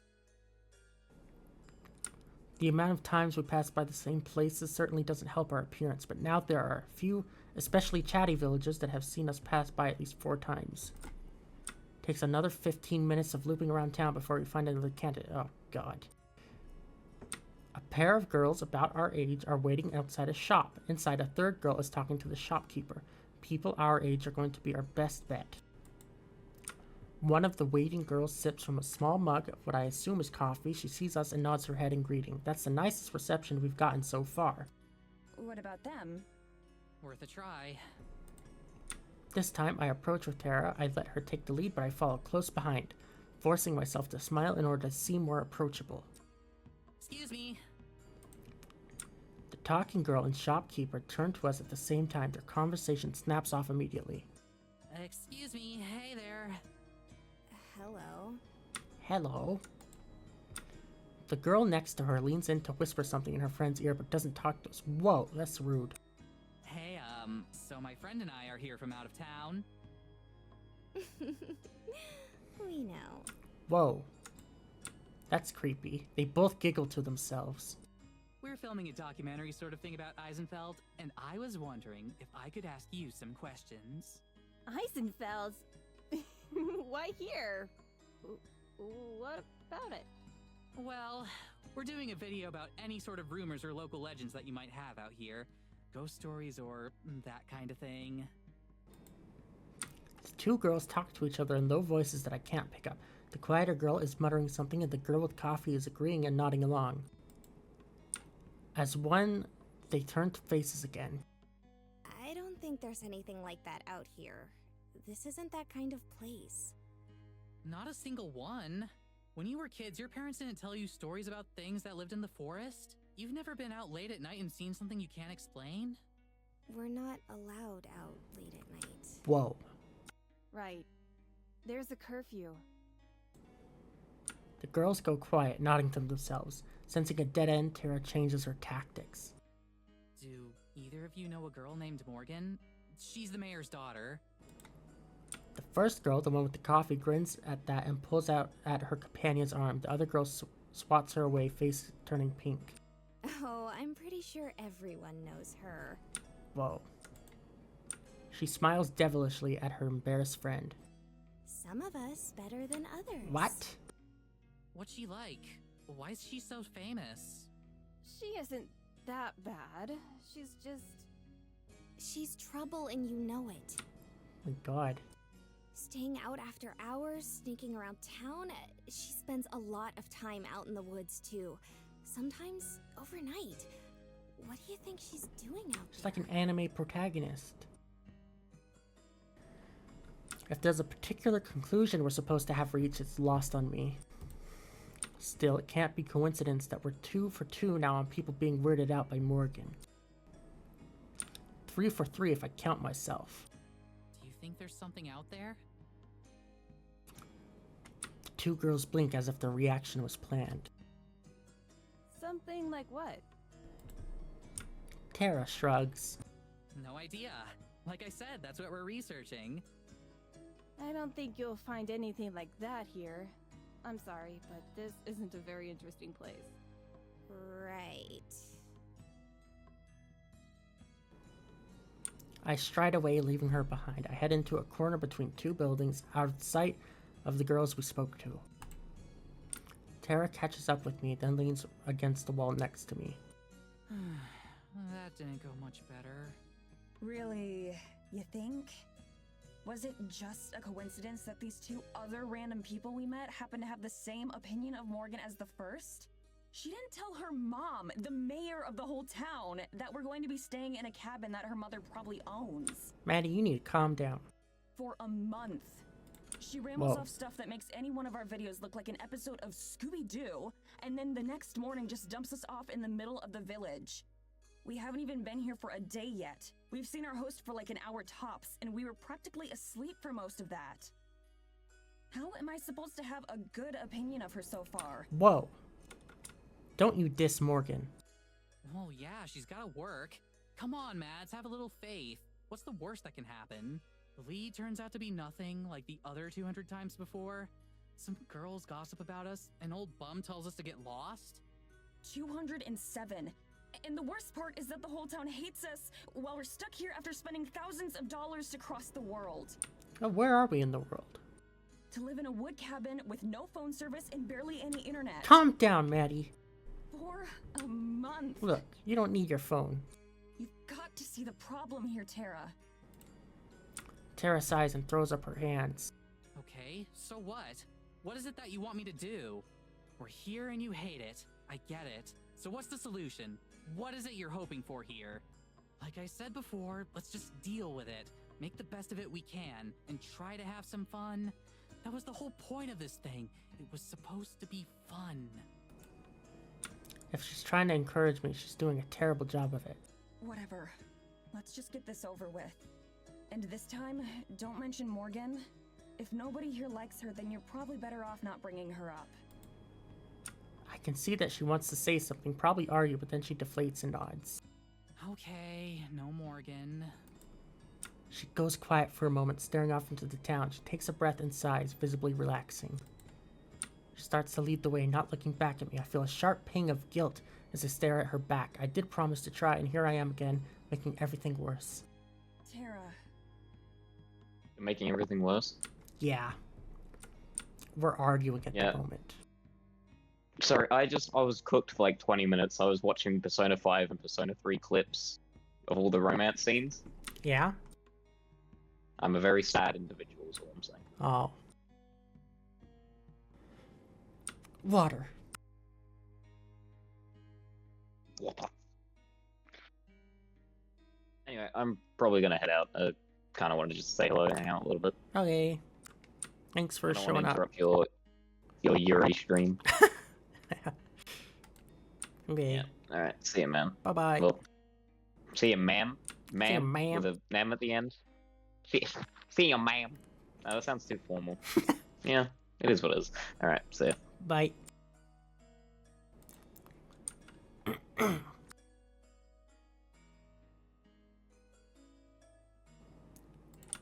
Okay. She stops in place. Sorry. Again. Really. She smiles a bit sadly, but shrugs. I get it, Mads. We're cool. Let's go. There's a lot more Taranormal in our future. Tara and Maddie exchange a small smile before continuing their march on.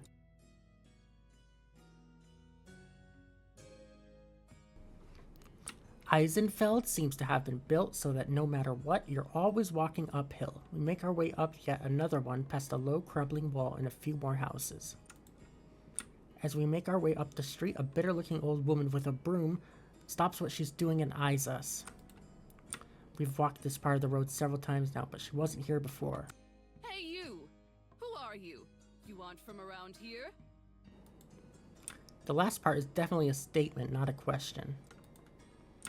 Tara slows down just a bit to mutter beside me. Looks like we found number 3. Tara immediately puts on a friendlier face as we approach. Good morning, ma'am.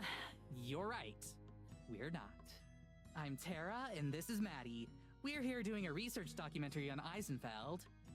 Would you mind if we asked you a couple questions? About?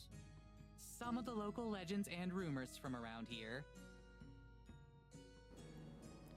I'm actually afraid that she's going to say yes, because I can already tell this is going to end as badly as the last two. I've decided how to answer Tara's question of what I want. I just want to go back to the cabin and be bored. At least it's not awkward and uncomfortable in there. Yeah, alright. Oh no. Great, thank you. So, we've been hearing a lot about stuff out in the woods, like... You are? Who told you that? We've been interviewing a few people this morning, and it's something that came up a few times. Stuff like lights, strange noises, that kind of thing. Have you ever witnessed anything like that? Never. She looks around again, then steps just a little bit closer to us. Look, I'm going to tell you this now for your own good. No one around here wants any trouble. We all just want to live our lives in peace. That's what Eisenfeld's all about. Mayor Fisher does a damn good job keeping things nice and orderly around here. We keep to ourselves, and I expect the two of you to do the same. She nods solemnly, the interview clearly over. God damn it. Just as useless as the other two. As we go, Tara waves over her shoulder. Thanks for your time. And then, so only I can hear her. Dumb bitch. As we walk away, I can tell it's not necessary to say anything to Tara. She trudges along beside me. Annoyed as I am, I still feel bad seeing her so bummed out. Maybe it's finally starting to sink in. So now what? She asked me that after the second interview, too. Now... I don't know. Let's go to Morgan's shop and eat lunch. Wait, for real? You want to go see Morgan? Mostly I want to go see what Morgan makes for lunch. I'll take it. But hey, can you I'll be cool. Don't worry. She smiles, relieved. Yeah, I know. Sorry. I know you will. I take out the map that Morgan gave us this morning. By now, I've been through the village enough times that I can mostly navigate there by memory. What kind of shop does Morgan run? Do you remember? I think she said it's an antique shop. What do those places even sell? Antiques. Lots of furniture that's been around for decades, or random stuff like books and glassware. That's oddly specific. My mom's into antiquing. She always says, you never know what you'll find. We should do an antique episode of Taranormal someday. We can have your mom on as a guest star. I'm sure she'd love that. Do you think Morgan sells anything really out there? Like a possessed baby doll? Or a cursed sword? Who would want to buy those kinds of things? The same people who go to Ren fairs. She got me. I can't help but laugh. Tara grins, enjoying the feedback. Come on, Mads. Every good horror story starts out with buying something fishy from the local antique store. Maybe she has a special section for items with an ancient prophecy about them.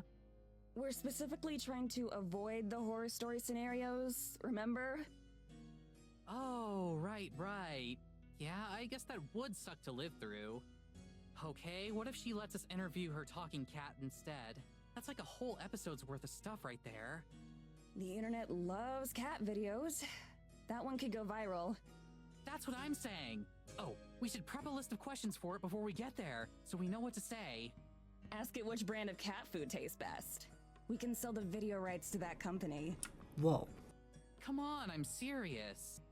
Wait, what? What? You seriously think that cat is going to talk? Tara shrugs, looking like she never questioned the idea. I'm just trying to be prepared.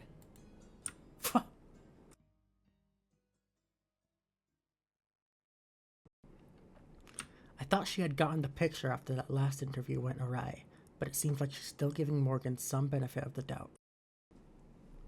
It's not even worth arguing with her over. She'll see enough soon enough as it is. I checked over Morgan's map again. We're definitely in the area since it says her shop is right by City Hall. The problem is, while her map shows how to get to the general area of her shop, it doesn't say which building it is, and there are several buildings that could fit. Do you think this is the place? It has to be. Tara's stomach growls loudly, and her voice was more like a plea than an affirmation. Go check. What? Check what? Like, go check if it's her place or not. Absolutely not. I'm not going to just potentially walk into someone's home. What's the big deal? If it's not her place, we can just ask for directions. No way. Trespassing is your thing, not mine. We go back and forth like this for a while, and right before we finally decide to settle it with a rock, paper, scissors, Morgan herself pokes her head out the door. Hey, you two. I'm in here. I love the way she peeks. For the first time since she met us at the station, I'm genuinely relieved to see Morgan. Morgan holds the door open, a book under her arm and a cup of coffee in her free hand. Tara turns to me and talks in a quiet voice. Ready to uncover some ancient treasures? Lead on, Indiana. She doesn't need telling twice. Tara practically dashes the rest of the way inside, nearly bumping into Morgan as she goes. I nod stiffly at her as I enter more slowly. The door slams shut behind us. Morgan flips the sign on the door to close, although it's nearly invisible from the outside. Our shop looks just about how I expected. Piles of junk are strewn across chipped, Twitterlink works. Okay, cool. Thank you, Milo. Our shop looks just about how I expected. Piles of junk are strewn across chipped shelves. Many items aren't displayed so much as they appear to have been tossed and then forgotten. A thick layer of dust covers everything. Tara is already bobbing around the store, examining some worryingly fragile ceramics. Morgan passes by her to the back to the front counter, where she sets down the book she was carrying. Its title catches my eye. Complete collection of classic fairy tales. The book looks extremely old. I wonder if it's an item for sale here. So, are you done looking around town? If she has any guesses of what kind of response we got today, she doesn't show it. She's still impossible to read. I've seen enough for today. Can we still take you up on that lunch offer? Sure thing. I've got something on the stove already. I figured you'd be coming over soon. Stove? Your store has a kitchen? Yeah. I have a living space set up in the back since I sleep here most of the time. Feel free to look around. I'll be back. She disappears behind a curtain leading to another room, leaving us surrounded by treasures. When the whole town feels like an antique, a rocking chair and a few pieces of farm equipment probably aren't the biggest draws. I'm surprised she's even able to keep the place open. Tara's enthusiasm doesn't seem to have dimmed a bit, however. She takes the time to examine each piece, turning it over in her hand like she's appraising fine art. At least one of these is probably cursed. Oh yeah, definitely. It's probably the grandfather clock over there. No way, that's too easy. And even if it is cursed, it's probably something lame like making your toe hair grow twice as fast. But this, well... Tara takes an item off the counter, holding it close to her chest. It's a lamp, but the stand is 3 very realistic pigs standing on top of each other. The lampshade has these little piggies printed on it like it's scripture. This is the big leagues. You want a curse that's gonna last for generations? You use this bad boy. Why? Hey, you think Morgan would mind if I brought my Ouija board in here? What? As she says that, she puts the pig lamp back in its rightful place where it can't hurt anyone. I wonder how that works, actually. Like, if you bring 2 cursed objects to the same place, do the evil spirits get into a turf war? Don't think about it. Or do they team up to defeat humanity? Did you seriously bring the Ouija board again? That Ouija board has been on every single trip with us. Besides, it fits in my suitcase. I pick up a small ornament from a shelf nearby. It's a snake made out of crystal. There's no price tag attached if you have to ask. Morgan pulls back the curtain she went through. Okay, food's ready. Yay! She comes out carrying an enormous tray that's probably also an item for sale here. On the tray are... Hello, Enzidtai. Welcome to the stream. How's it going? We are playing Heart of the Woods.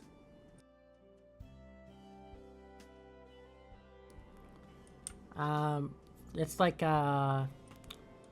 so the 2 main characters, left and right, are paranormal investigators, and they're visiting this tiny little town looking for something on their last trip. And they're not finding anything, and everyone's like being weird. It's kind of like Scooby-Doo, but Yuri romance. On the tray are steaming bowls of some kind of soup, as well as a pitcher of water and a loaf of bread. Going great. I got done like 20 minutes ago helping my friend set up his business. Nice. She sets the tray down on the counter, doling out portions to each of us. Hesitantly, I try a spoonful of the soup. Yum.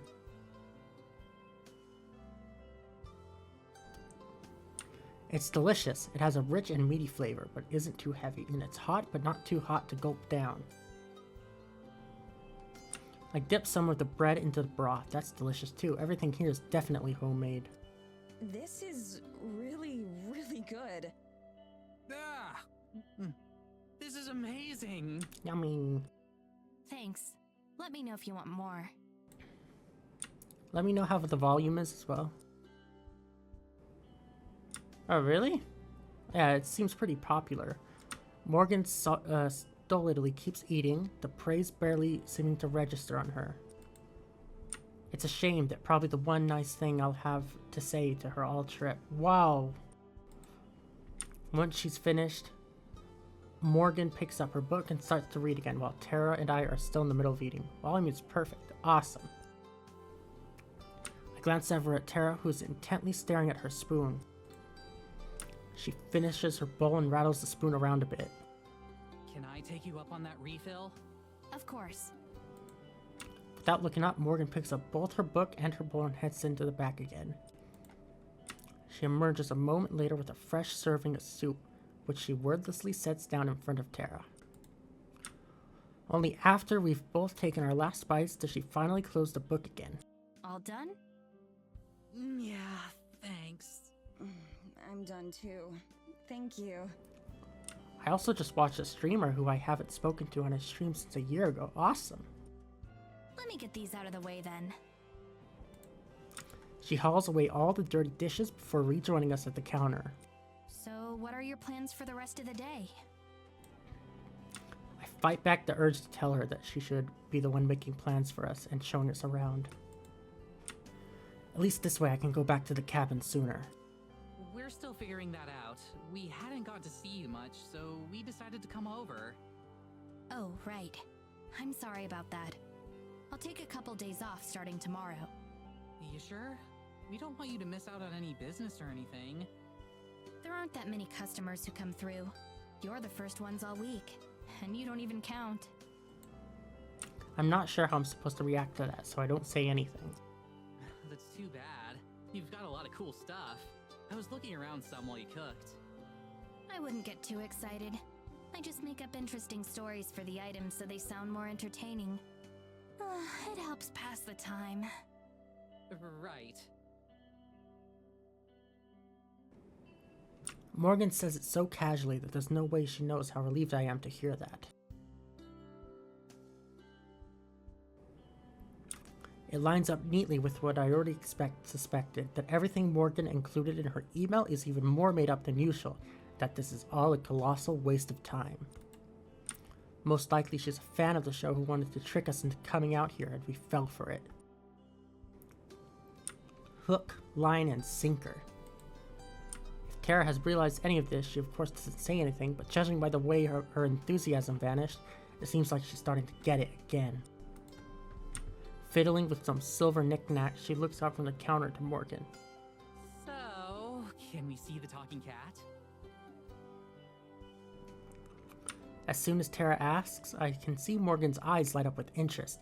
Her hand slides away from the book she'd been about to open. Oh no. Of course. I'm sure she'd be happy to finally meet you. Her voice wavers just the smallest bit. With what sounds like excitement, it's the first shred of emotion I've detected from her since stepping off the train. I'll go get her. Just give me 1 minute. Morgan exits once more, but this time through an actual door instead of a curtain. We probably could have gotten out of here without seeing the cat, you know.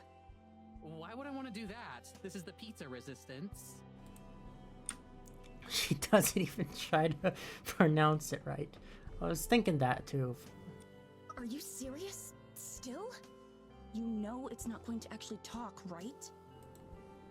I can't fathom how there's even a trace of belief rattling on Tara's skull. She's special. Did you see her face? She's definitely not joking. Unless she's just really bad at telling jokes. That would be the most normal thing about her so far. She just told you flat out that she makes up stories and tries to get other people to believe her. How can you not see that we're getting scammed too? Come on, Mads. Try to have at least a little bit of faith. The door opens once more and out strides Morgan. There's also the soft sound of little kitty feet on the hard wooden floor. Kitty. It's a cat. Morgan's supposed talking cat emerges. She's a fluffy white cat with bright blue eyes. Whoa.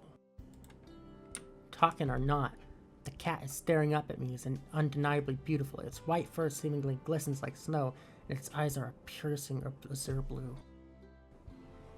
Tara leaps from her seat and crashes to her knees. The cat doesn't flinch at all despite the commotion. Oh my god, I love her! I love her so much! She looks up at Morgan, eyes as wide as dinner plates and fingers wriggling. Can I pet her? Please tell me I can pet her. Jailadora, can she pet you? The cat doesn't say anything, of course. It does rub up against Tara's waiting hand, though, causing her to let out some sort of mix between a coo and a sob. I can tell Tara just got her money's worth out of the trip. Go on, say something. These are the two I've been telling you about. Tara, Maddie. Morgan gestures as if introducing us to her. She looks between the cat and us expectantly. Seeing its master's attention, the cat goes from nuzzling Tara's hand to nuzzling Morgan's leg close by. She meows happily. The cat, not Morgan. Come on. You're going to make me look like an idiot if you don't say something. Morgan uses her foot to nudge the cat towards Tara, who's still crumpled on the floor. The cat indignantly tries to escape, her claws scraping uselessly against the wood. Finally, Jailadora scurries away, sitting down and looking at Pa. Her tail swishes rapidly as she and Morgan stare at each other. And then... absolutely nothing. What a surprise. God damn it! I'm not even disappointed, just vindicated. Even Tara's enthusiasm is gone. She coos at the cat half-heartedly, but overall she's just trying to give Morgan an out. Come on, Jailadora, they're waiting. Oh, Jailadora, sorry. It's like watching a car wreck. I can't look away. Morgan sticks to her act, scowling at the wholly mundane cat. It doesn't seem to faze Jailadora, who simply yawns and settles down onto the floor, just out of Tara's arm's reach. Whatever previous excitement she had just about evaporated and is instead replaced with some kind of mixed frustration. That's when I started to realize a horrifying truth. She finally looks away from us, twisting her fingers together and gritting her teeth. When it seems like she's decided on what to say, she turns back to us. I'm sorry. I don't know why she's being so stubborn. Oh, well, you know how cats are. Tara managed to an extremely fake laugh as she gets up and steps closer to me. Tara was right about one thing after all. Morgan wasn't lying to us, but now Tara's realizing where she was wrong. Morgan's also crazy. She's crazy. Oh shit, it doesn't seem like she's acting. It seems like Morgan's genuinely shocked that her cat didn't greet us by name. She talks to me all the time. I told her you two were trustworthy. That should be enough. It's fine. I'm sure she's just shy. Don't worry about it. Yeah, she just met us. We've got plenty of time for her to warm up to us, right? Oh, yeah, exactly. We should probably just give her some space for now and try again later. Maybe in a few days. At this point, I don't care. It's a good thing I've played along with everything so far, because it allows us to make a diplomatic exit. I guess you're right. Still, I'm sorry for the inconvenience. She'll get over herself soon enough. She glowers at the cat, who's still napping peacefully. Yeah, I'm sure. Finger guns! Tara steps back away from the counter and into the display area again. Anyway, thanks for lunch, Morgan. We really appreciate it. We, have a couple more places we want to check out today, so we'll probably head out again. Okay. Come back here when you want to ride back to the cabin. Her expression is back to unreadable. Right, sure. Thanks so much. Good to meet you, Gelato. Gelato. Tara waves at Galadriel, whose ear twitches but otherwise can't be bothered to acknowledge us. heavy door slams shut behind us as we step into the cold. I wonder if Morgan will remember to switch the sign back the other way. Outside, the wind has picked up a bit and there are clouds starting to close in. The nice day that had been shaping up seems like it might not happen. Alright, so I'll admit that was kind of awkward. For everyone involved. Great, I'm glad you can admit it. That doesn't help us any. Next time we see her, we just won't bring up the cat. Hopefully she won't either. We can just pretend it didn't happen. Next time? What do you think is going to happen next time? That she was saving the good cryptids for the second time we hang out? We can ask her about the spirit or the lights, that kind of thing. We get some spooky shots of the woods and we're golden. We are pros at making that kind of content interesting. Usually we have at least something to work with. She made it up. There is no dark side to this sleepy, boring mountain town. It's just a boring mountain town, and she pretty much straight up admitted to that. I don't get how you aren't as upset about this as I am. We just spent thousands of dollars to fly across the whole world for a month. And the person who invited us out here is either a liar or a lunatic. I mean, I don't know why you guys flew out here if you didn't have any confirmation that it was real, but okay. Kind of your fault. It's only been a day, Mads. We've only seen a fraction of what there is to see around here. Just give it some time. Tara, right? you are very optimistic. It's been a day, and look where that got us already. Literally every single person we talked to told us to stay away from Morgan, and then we saw it for ourselves. How are you not pissed off about this? Tara shrugs. Don't you think you're being a bit harsh on Morgan? She's been super cool with us. Like, okay, yeah, the cat thing was weird, but it's not like she tried to hurt us or anything. I started to shake my head, forcing myself to cool off. I keep getting too worked up over this. I can't tell if Tara's being intentionally stubborn or what, but technically she's the one who bankrolled this whole trip, and I'm still getting paid for my time here. So if she's not upset about wasting all of that, then fine. I'll meet her at the train station in a month and see if she can do what she wants. I don't need to get so bent out of shape. Okay, you're right. Maybe she's fine. Anyway, I'm gonna go back to the cabin. Are you coming with me? Wait, already? Yeah, I've got enough to get started. Plus, I need to unpack. Oh, okay. You gonna ask Morgan to hitch up the carriage? No, it's fine. I'll walk. You sure? Yeah, I seriously don't think I could get lost in this place anymore. She seems uncertain, probably because of my sudden mood swing. Okay, I'll probably do another lap around the village. Maybe get Morgan's input on some stuff. Okay. See you later then. See ya. Oh, we're going alone. We're gonna see something. And she's not gonna believe us. I turn and walk away so I don't have to see her staring like a lost puppy. She'll get over it. As I head through the town and back towards the path that will lead me to the cabin, I walk fast and look down for most of the way. Nobody tries to stop or talk to me, and if anyone's staring, then I don't catch it. The trip back to the cabin is easy, even though it takes me around half an hour on foot. If nothing else, I should be in pretty good shape from all the walking by the end of this trip. I spend the whole walk fantasizing about home, my comfy bed, my film collection, our cat BT. Well, technically he's Tara's cat, but I take care of him most of the time. Speaking of cats, I wonder how Tara will explain to Morgan why she's on her own. Well, that's her problem, not mine.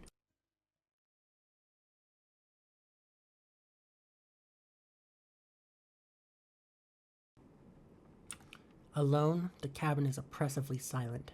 I turn on the heater, partially just for the white noise. Soon, its rumbling fills the air. I grab an apple from the small bowl of provided food and then head into my bedroom, setting up my laptop in the bed next to me. I usually try to watch a film a day, but that's difficult when I'm traveling. Now's the perfect time to catch up, though. I open up my library and start scrolling through, looking for something I haven't seen before, ideally a comedy or at least something with a happy ending. I've just gotten through the L's when there's a knock at the front door. I nearly dropped my apple. Who would be knocking? Tara and Morgan both have their own keys. The knocking comes again just seconds later. Whoever's out there is super impatient. My heart thumps in my chest. What if we're being cased for a robbery or something? I hide my laptop under the blankets as I hurry into the living room.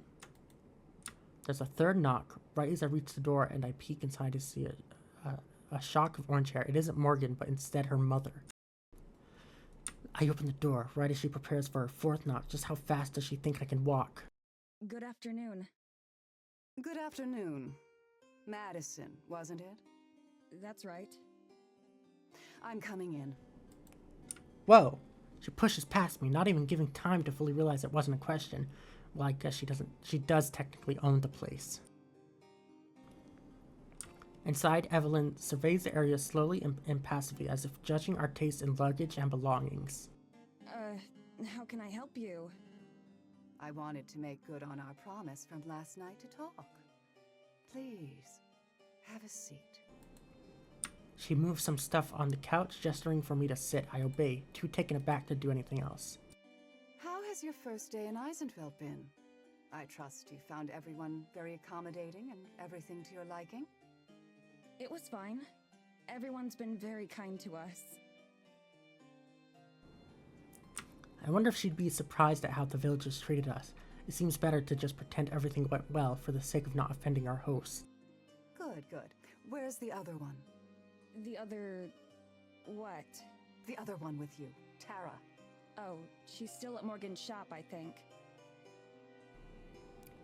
Evelyn raises an eyebrow, though her eyes betray no curiosity. It looks like a purely symbolic motion. Is she now? I assume then that you found something not to your liking there. Her gaze is piercing, and I absent-mindedly tug at my scarf. I can't get a read on her, neither her intentions nor her feelings. It was fine. I just wanted to come back early so I could take a nap and get started editing the footage we took.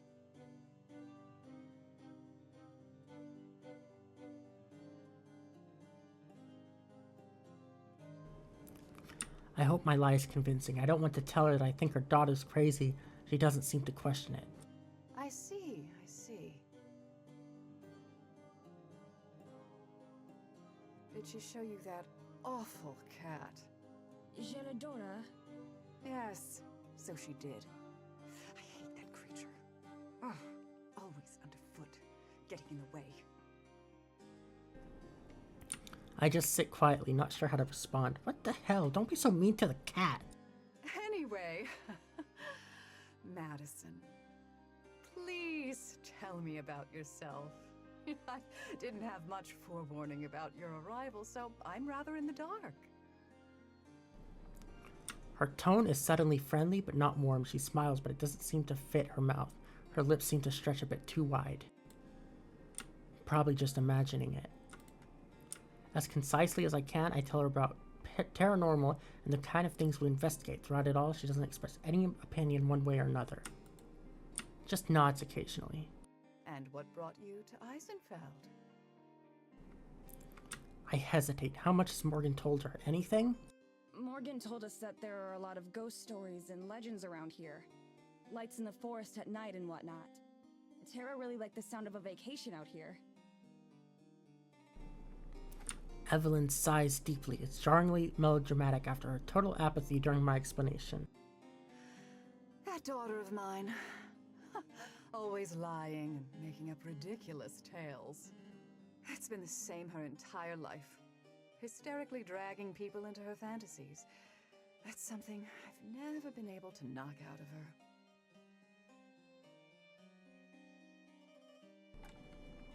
She shakes her head sadly, standing up from the chair she's been occupying.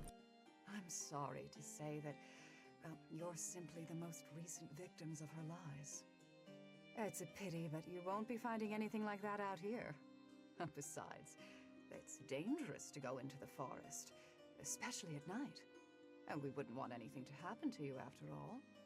After all, that's why we have the rules that we do, for the safety of everyone. I hope you'll enjoy the rest of your time here in Eisenfeld, though, as disappointing as it might be.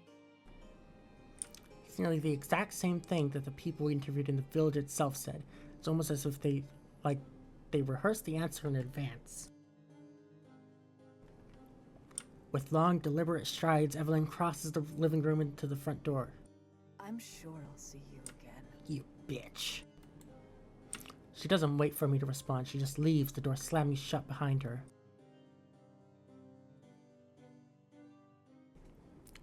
I sat in silence for a while, unsure what to make of it all. So Morgan's own mom thinks she's as ridiculous as I suspected the whole time. That's pretty damning. Though I doubt it will change Tara's mind about anything. I'll have to let her know when she comes home. I stand up and head for my bedroom, passing by the chair that Evelyn had been sitting in. As I go, for a moment I swear that I feel a breeze, frigid and cold. But the moment the thought crosses my mind, the sensation is gone, like it was never there. Wait, what? What the fuck? That is weird.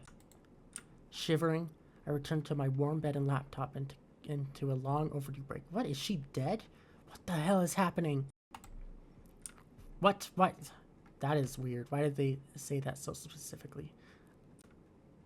Hours later, I hear the sound of the front door opening and closing. I peek out of my bedroom, worried that it might be the mayor letting herself in again. It's just Tara, though, alone. It's been a few hours since we parted ways. I'm not as annoyed with her anymore, so even though I'm kind of tempted to just put in my headphones and ignore her, I get up and head into the living room.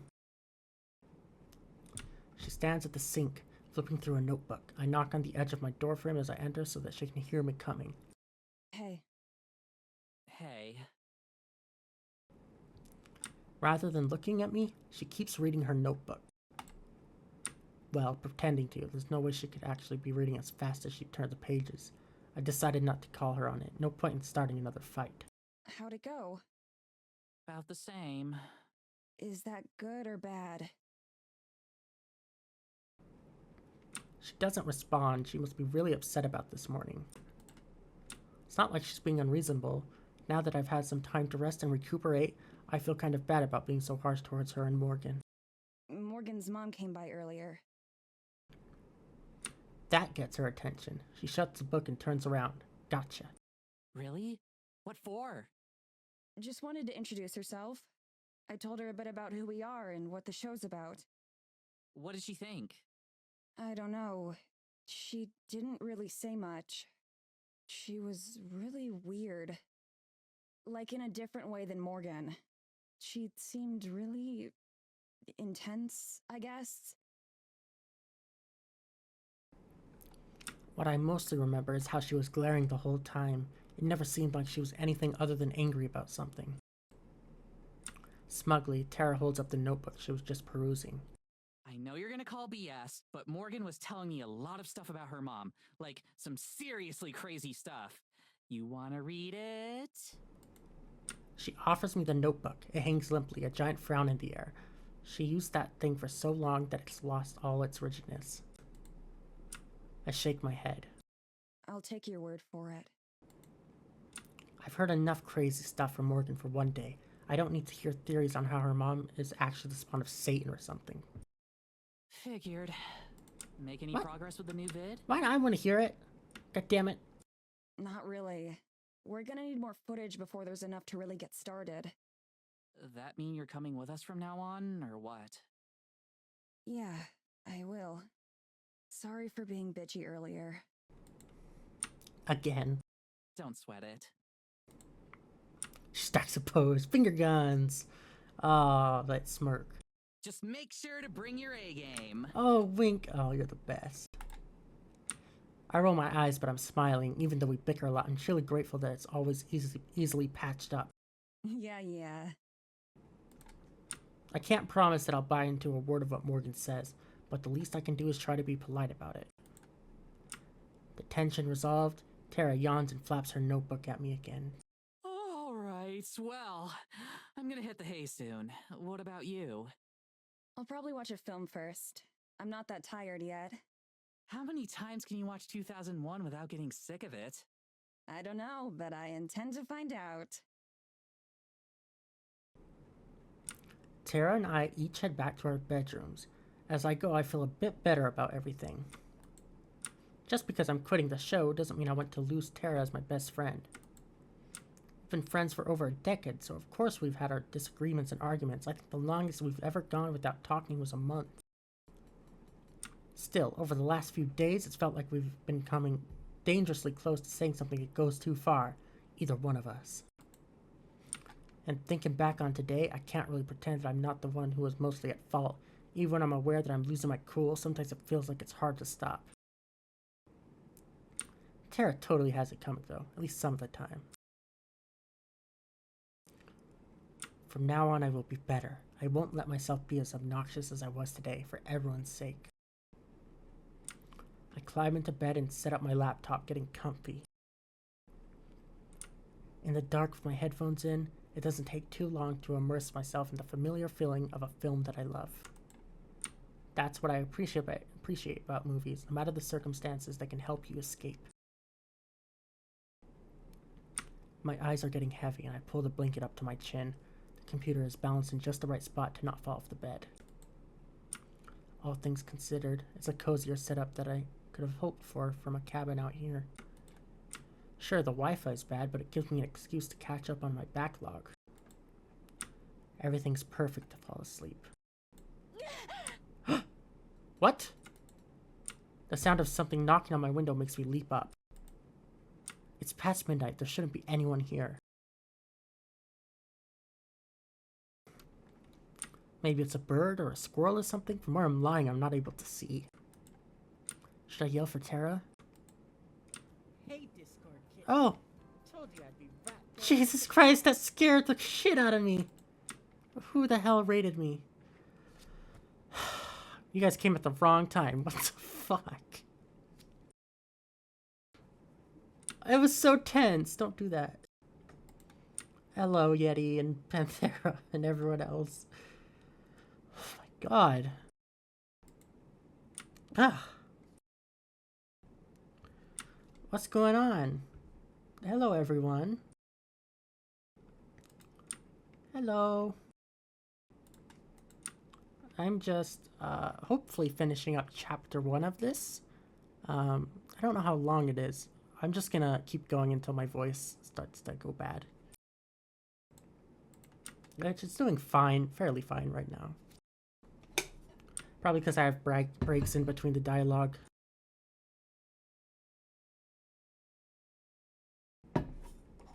Hello. No, not until I know what it is. If it's just some wildlife, as is probably the case, she'd never let me live it down. Still, my heart pounds as I slam my laptop shut, killing the only source of light. Without it, the room is pitch black, dark enough that I can't see what's at the window, but hopefully it can't see me either. If this turns out to just be a lost rodent or something, I'm gonna feel real stupid. I stalk over to the window, prepared to cut and run if I need to. Slowly, I raise myself up to eye level. Oh. Fuck's sake! Hi! What the fuck? Morgan is pressed against the window pane, looking into my room with one hand resting against the glass. Can you not? You fucking crazy bitch. Do you have a minute? Do I have a minute? God damn it. Tension drains out of me, replaced immediately with exhaustion. I should have known. You couldn't knock? I did. What? On the window? I rub my temples and sigh. She's technically correct, the worst kind of correct. Fuck's sake. Okay, I guess I have a minute. Oh my freaking god. But if you're going to come in and talk, please use the door. You're so creepy. I hate you. Of course. I'm not going to climb through the window. I love that she's muffled. Color me shocked. I head into the living room and hesitate in front of Tara's door. Should I knock? Knowing her, she's probably already asleep. I've always been jealous of her ability to pass out instantly. I decide to leave it up to Morgan. There must be a reason she knocked on my window, not Tara's. I unlock the front door and let Morgan in. She's waiting with a thermos of coffee in her hands like usual. Sorry to bother you. I know it's late. It's fine. I was still awake. Not for much longer, ideally, but I keep that to myself. Were you working on the video? Nah, just watching a film before bed. Can't do much until we have more footage. And even then, I left most of my setup back in the US. We sit down on the couches, just like her mother and I did earlier. For all her faults, at least Morgan isn't as terrifying as her mom is. I don't know, she's pretty terrifying. Did you not just see what happened? Does Tara help with the video work at all? Not really. I've tried to teach her stuff once or twice, but she's not interested in learning. That sounds like her. Yeah. I'm a little put off by Morgan already feeling like she knows Tara and what she's like. I guess that's a result of watching someone online for so long. Oh god. She's a simp. You start to think you know what they're like, even though you only ever see one side of them. Parasocial. Get it a lot, so I'm kind of used to it. Sometimes it can become a bigger problem though. People think that they're entitled to us acting a certain way because they've seen it online. Fortunately, Morgan hasn't been that way at all. Yet. I do wish that she would get to the point of why she's here though, but instead she gets up and heads to the kitchen area, retrieving a coffee mug from the cabinet without ever turning on the lights. I twist around to watch as she pours some of the coffee from her thermos into the mug, and then loads that into the microwave. Must not be a very effective thermos. They have a microwave? At least she's polite enough to make sure the microwave door doesn't slam. She leans against the counter, barely visible to me. Tara told me that you're leaving the show after this trip is over. Of course she did. I must have made a face because Morgan clears her throat loudly. Sorry, was it supposed to be a secret? Nah, it's fine. But yeah, that's the idea. I'll go back and finish school. I see. That's a shame. I know you hate when it happens, but I've always enjoyed the moments where you're on camera. Thanks. I'm just camera shy. Ironic, I know. She's yanked me on screen enough times that I'm a bit used to it by now, though. Morgan hits the stop button on the microwave a second before it dings. She retrieves her coffee and returns to the couch. That's what I do. I hate when it dings. But I guess that's why things seemed a bit tense between the two of you, right? Before I can answer, she shakes her head. Actually, sorry. That's none of my business. You're fine. It's that obvious, huh? A bit. You seem tense whenever I see you. That's actually the main reason I came by. I promise it wasn't just to be nosy. I was starting to wonder. I came by to say that I'm sorry. I know that you're also uncomfortable around me. She says it as nonchalantly as if she was telling me about the weather. I bite my lip. I mean, she's not wrong, but I don't want to just say that. It's okay. You don't have to spare my feelings. I guarantee I've been called worse than whatever it is you're thinking. It's just that I'd sleep better tonight if I cleared the air between us first. She takes a long sip of coffee that should be hot enough to scald her mouth. I can't fathom how she could sleep at all, or if she even needs to anymore. I mean, It's nothing like that. Nothing personal, really. I'm just a cynic, I guess. If it makes you feel any better, I'm the same way for pretty much every episode. You just get the behind-the-scenes experience this time. Oh. Morgan shrugs. I can't blame you for thinking I'm crazy or full of shit. But I can promise you that I'm not Hey. stupid. Don't swear. This is a family-friendly channel. It takes me a beat to realize that was a joke. It's fine. I'm always the skeptical one out of the two of us, after all. There's just a lot going on, like you heard. So I'm sort of a mess all around right now. It's not your fault. I half laugh. At least not entirely. She smiles thinly, seeming to appreciate my bluntness. to be perfectly honest, you weren't really what we were expecting either. Hello, Yeti. Hello. I heard you're clicking. Thank you. I'm a very clicky guy. Thank you. What's going on? I just want to pop in and say hey. Don't worry about me. Hi. You read him. Okay.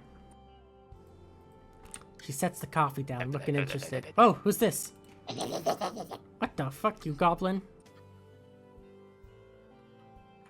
Really? Yeah. I have your we were stream prepared open, for and so I something had super like dissonance with fangirly and, both like, playing at the same all time over too.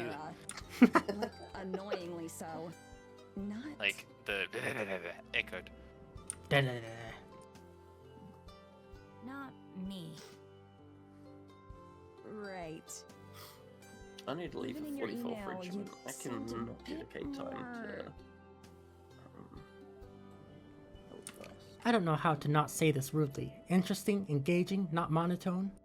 More energetic. More energetic. Phew, she saves me again. Yeah, So pretty much. who are we aiming for? What do you mean? Who are you aiming It's- for in the visual It's a novel? dating sim, isn't it? I'm still in chapter 1. I have no idea.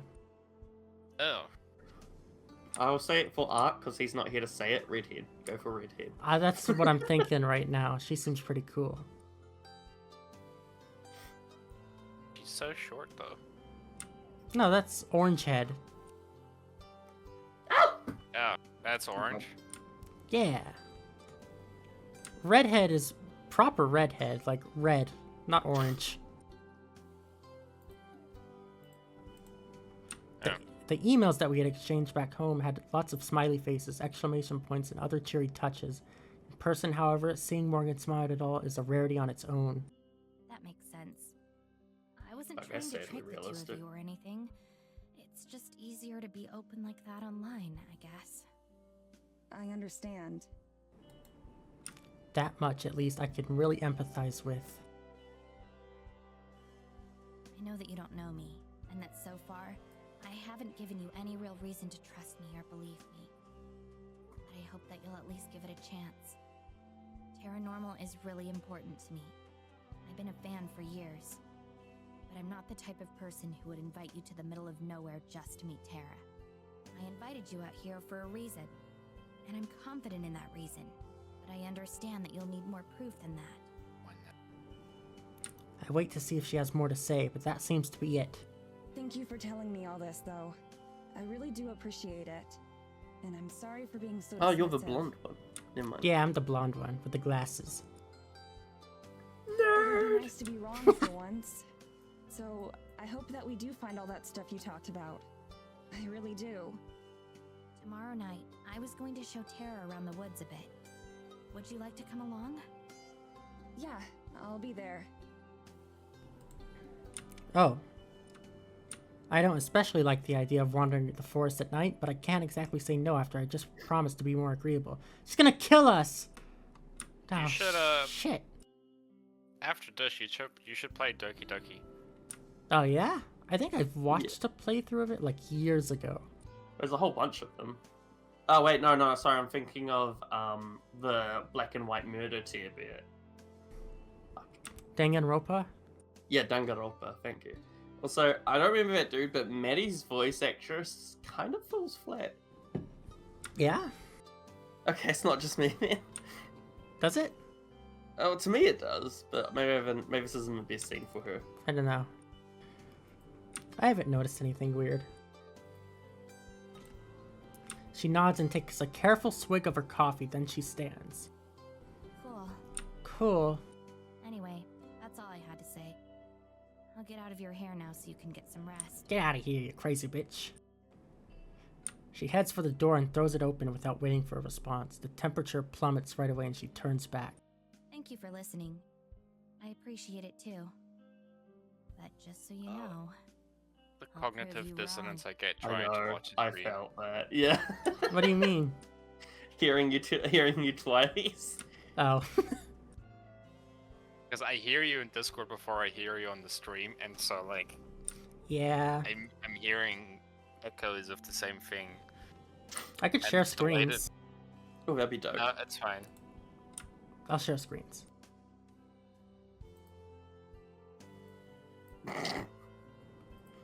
Can you see? I mean, no, but I can see what you're doing. Oh, I get it. It's blind joke. She closes the door and disappears into the night. Goodbye, Morgan. And never come back. Never come back. Never come back.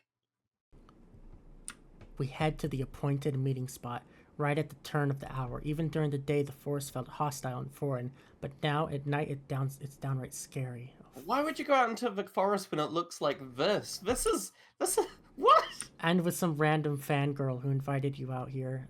Yeah, no, you're dead. You're dead. We're fucked. And she also is crazy. She talks to her cat and expects it to talk back. Okay, well, we don't need to judge people talk to And- cats. Does your does your character have a death wish? No, she's the skeptic of the group. The other one, the redhead, is the crazy one.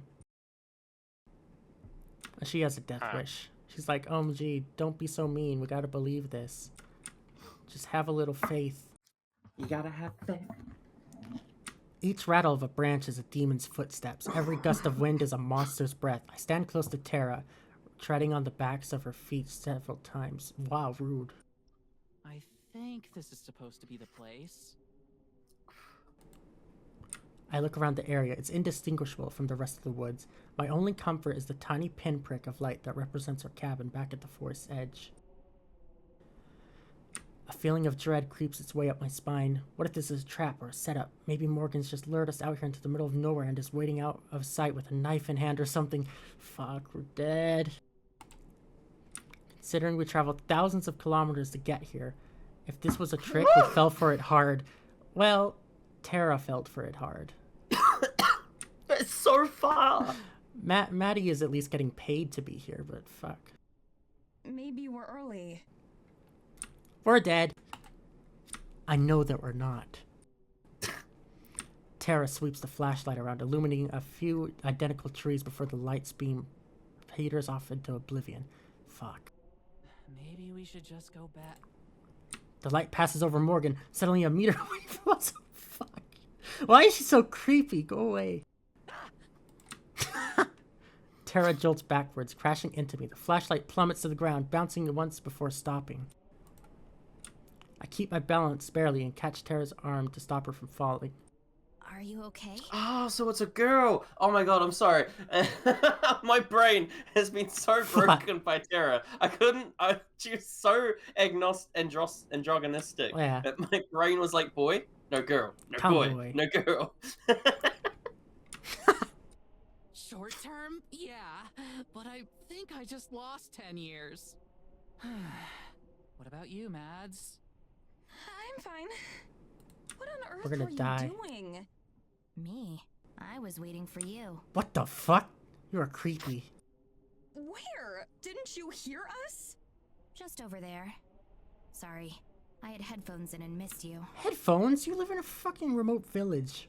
You were just standing in the dark? In a forest? Wearing headphones? Yes?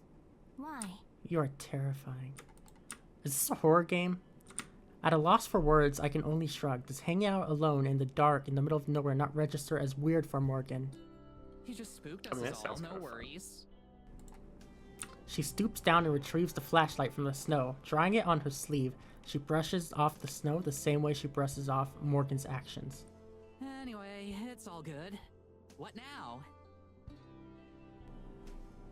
Morgan turns and faces the trees, shining her flashlight across them. I thought we could walk around a little. It might help you to get a better feel for the area. How is Tara not cold? She's in like a fucking thin-ass shirt and jacket. He's so Jesus. dense even the snow can't get through.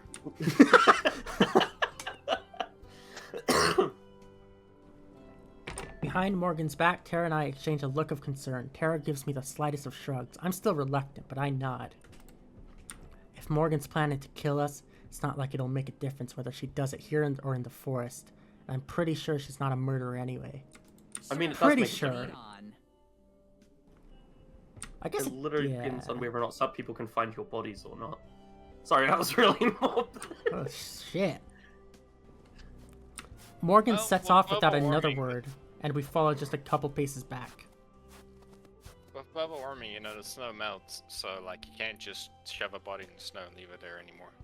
Yeah, no, you gotta put some effort into it. You gotta at least spread it out a bit.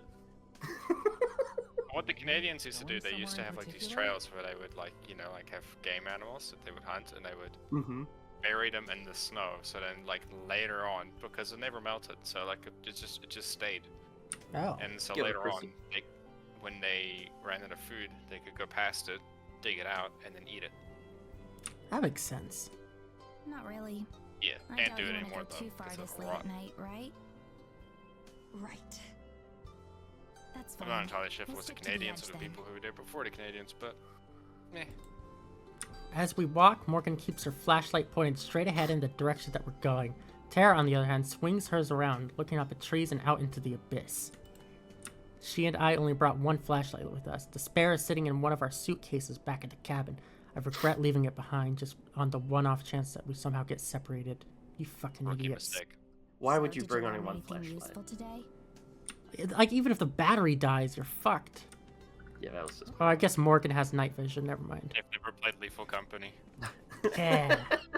Not really. We went around town some, but But most people didn't really want to talk. yeah. How'd you know?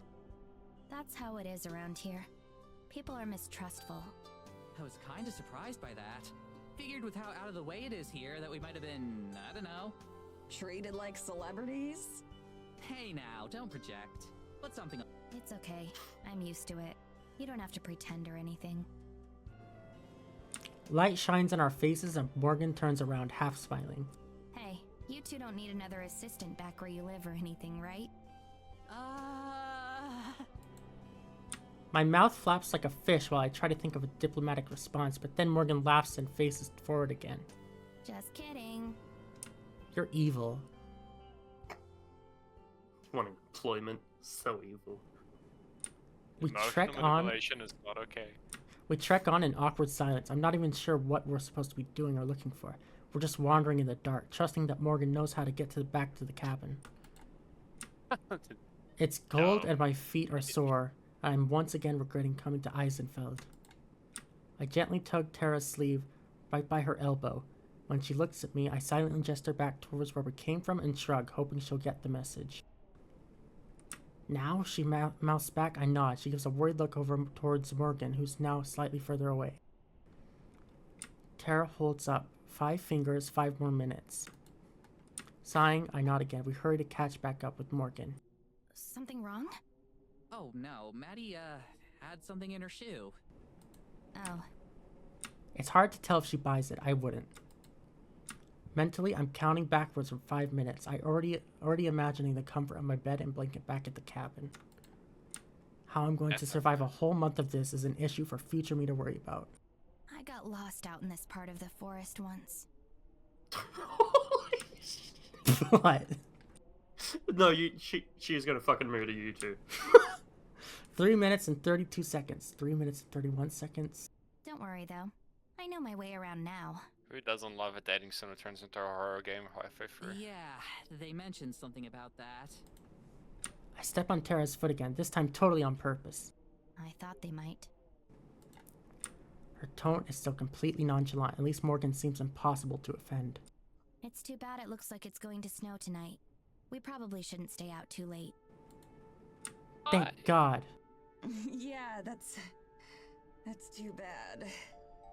I'm sorry this was so disappointing. I'd hoped that there would be more to see.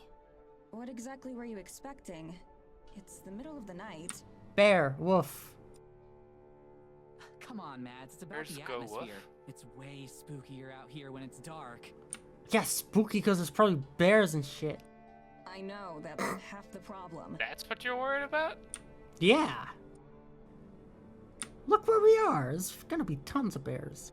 We I'm can worried turn about the back now if ginger. you'd like. The ginger. You're not worried about the Before I can agree, Tara shakes her head. Nah, let's give it a couple more minutes. You came out all this way Apathetic, for us there we after go. all. Yeah, apathetic. I glare at Tara, but I think she misses it. I've lost track of my countdown too. Whatever. The small, apologetic smile that I barely noticed does little to assuage my discomfort.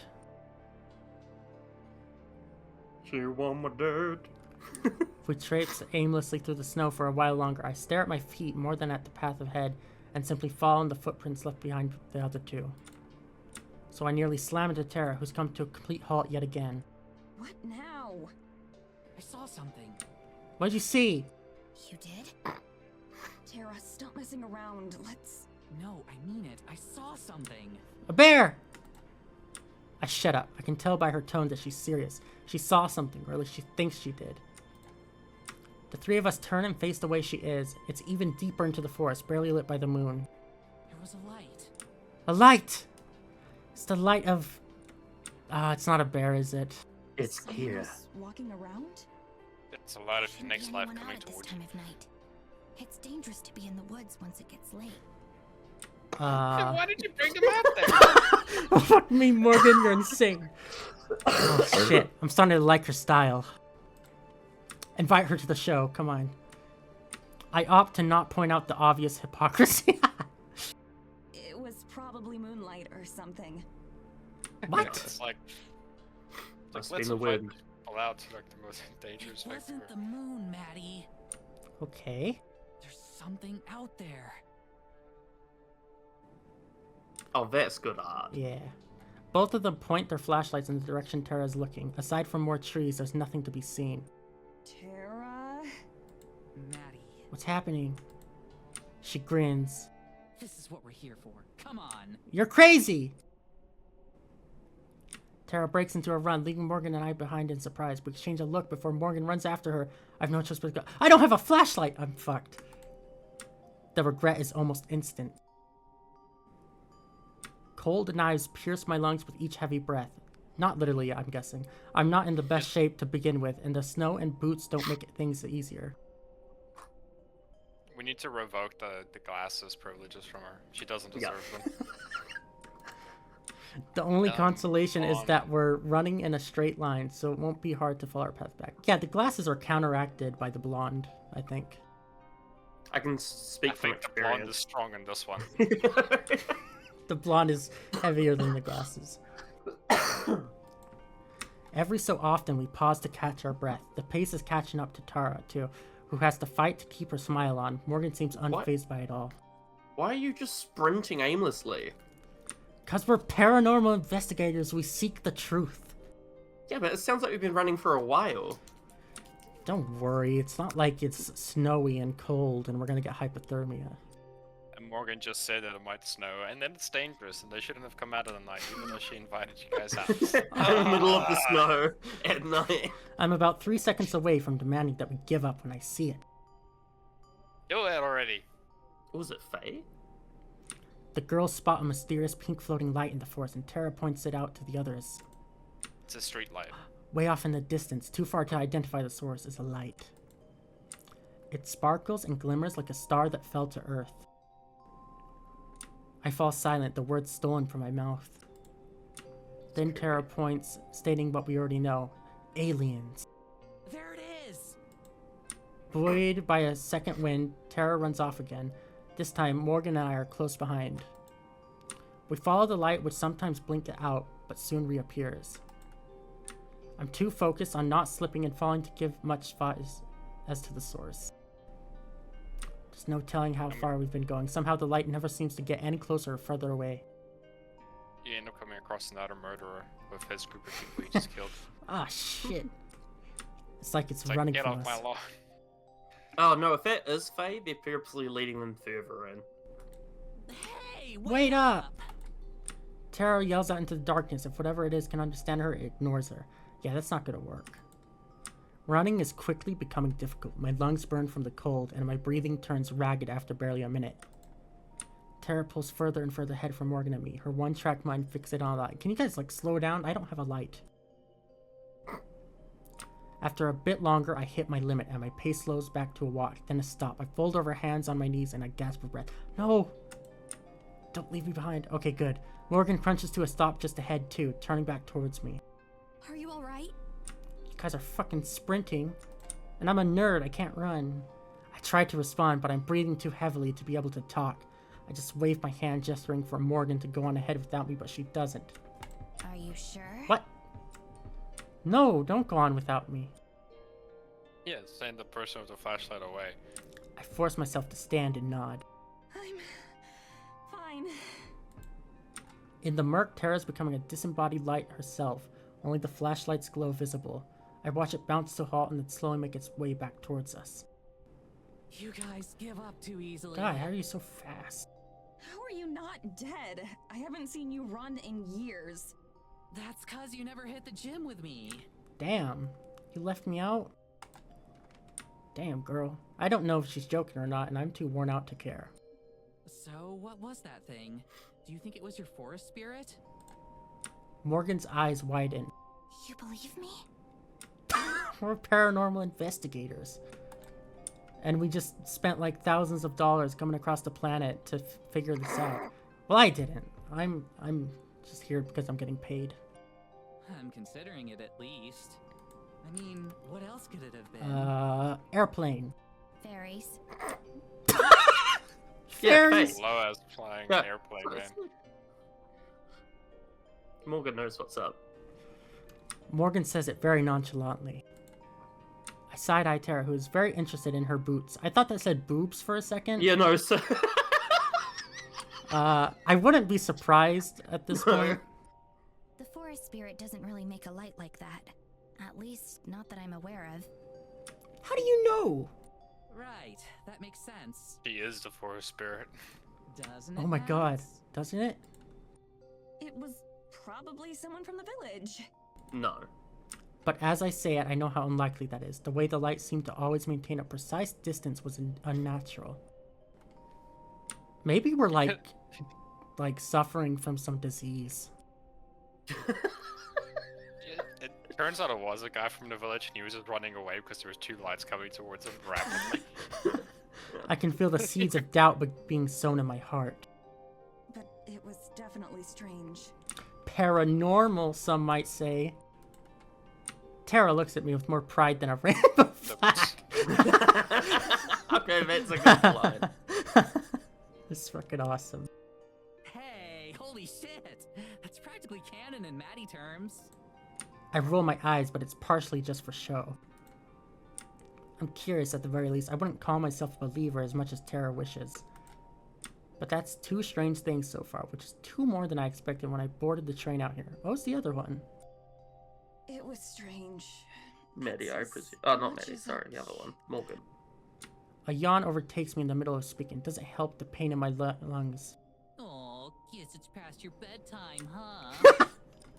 Get roasted. I kick some snow at her and it bounces uselessly off her pants.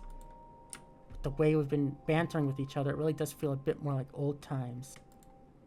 Make that 3 strange things on this trip so far. We should begin heading back anyway. We can't go much further in before I'd be lost too. You still know where we are? No. Yes, of course. We'd be in trouble if not. She has a point. I got so caught up in chasing the light that I lost track of what direction we come from. Aren't there footprints? It's like thick snow. Yeah.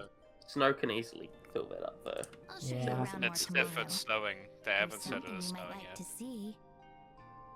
Yeah? What is it? A surprise. We'll go tomorrow before it gets That's dark. It's ominous. a bit of a walk. Birthday suit. Does it have to do with whatever that light was? I have no idea. It's possible. Story of my life. Okay, What? well, we'll call it quits for tonight and pick back up tomorrow. Yeah, I guess. That's fine by me. Great! She hops forward, then pauses. Guess you ought to lead the way. Morgan smiles as she does just that. Follow the footprints. Just footprints. Oh, we're home. It takes us only 15 minutes or so to reach the cabin. We must have added a No. lot of time to our trip with all the wandering we did. I'm calling bullshit on that. They said Well- it They were at the edge of the forest, I think. was... Okay. Morgan bids us farewell at the door, which I barely return before stumbling inside. I'm halfway out of my boots by the time Tara's inside. That is a You're not nice staying cabin. up late then. We can stay up late together and cuddle. I'm ready to light the second I hit the bed. Tara grins just briefly. Right. My hand is on the doorknob when Tara clears her throat. Hey, thanks for, you know, chasing after that thing. I appreciate you playing along. My hand lingers on the door, poised at her. Did we record any of it? No. You fucking idiots. Why did you go out there then? Absolute worst paranormal detectives ever. Oh, for fuck's sake, we are so dumb. Source, trust me, bro. I bet see what we find Tara is tomorrow. blonde under that red hair. Fuck's sake. Probably die. Yeah. Right. Yeah. Right. Good night. Night. Good night. I quickly step in, then shut my bedroom door before Tara can say anything else.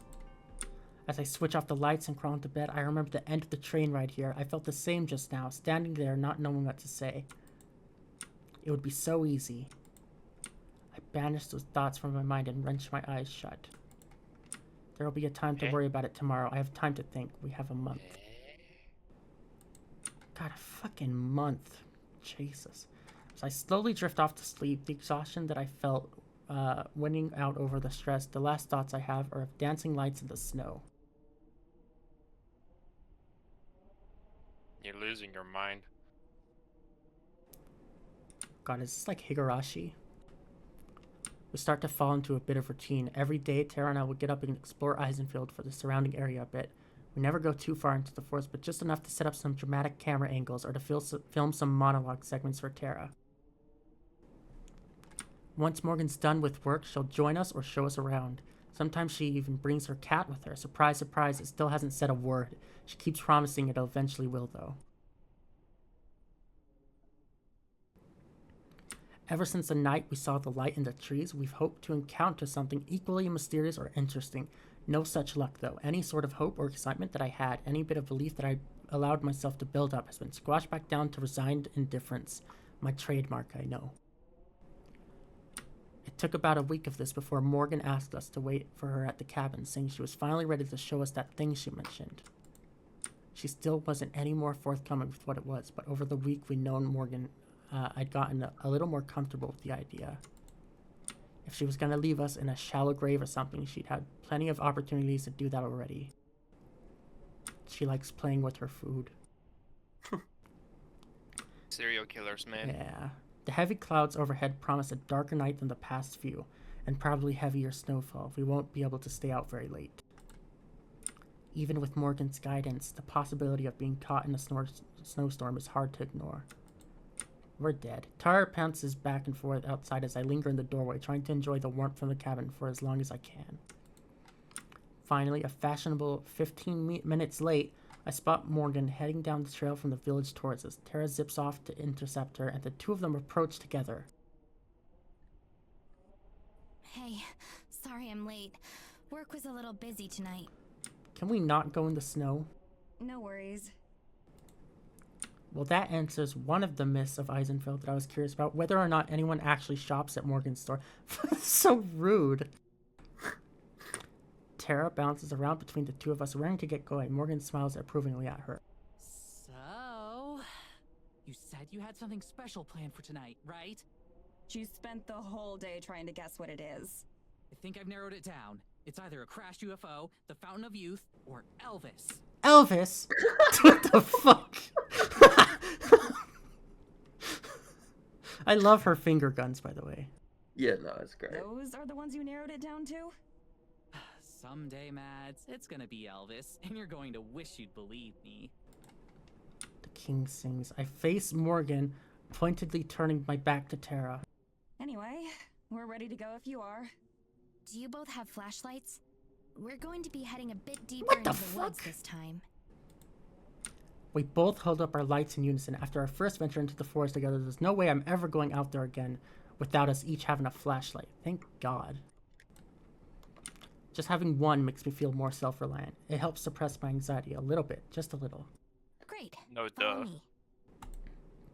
We circle back around the cabin and head into the woods. I've Alright, been I'm waiting going to to show bed. you two this Maybe since we you could got Okay. here. Good night. You're going to love it. Yeah, see you guys later. Bye.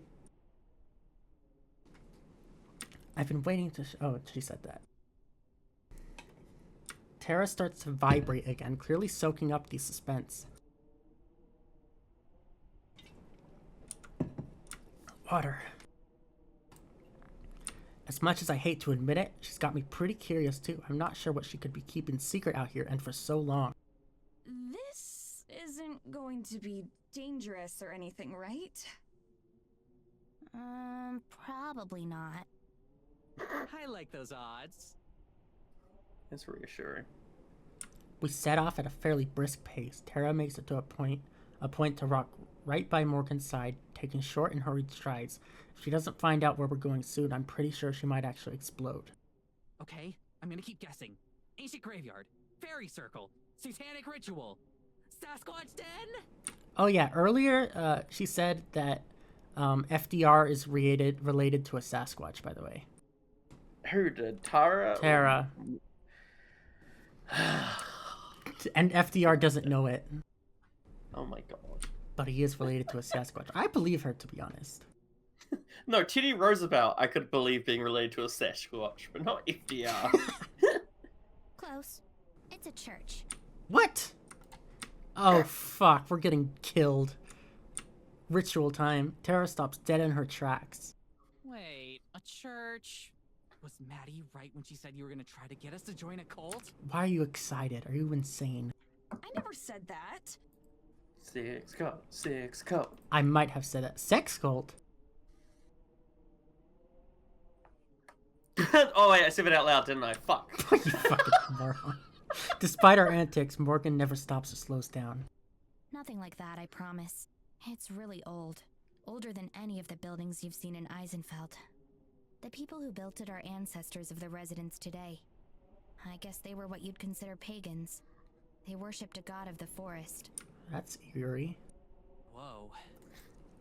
I expect more to the story, but that seems to be Morgan's stopping point for now.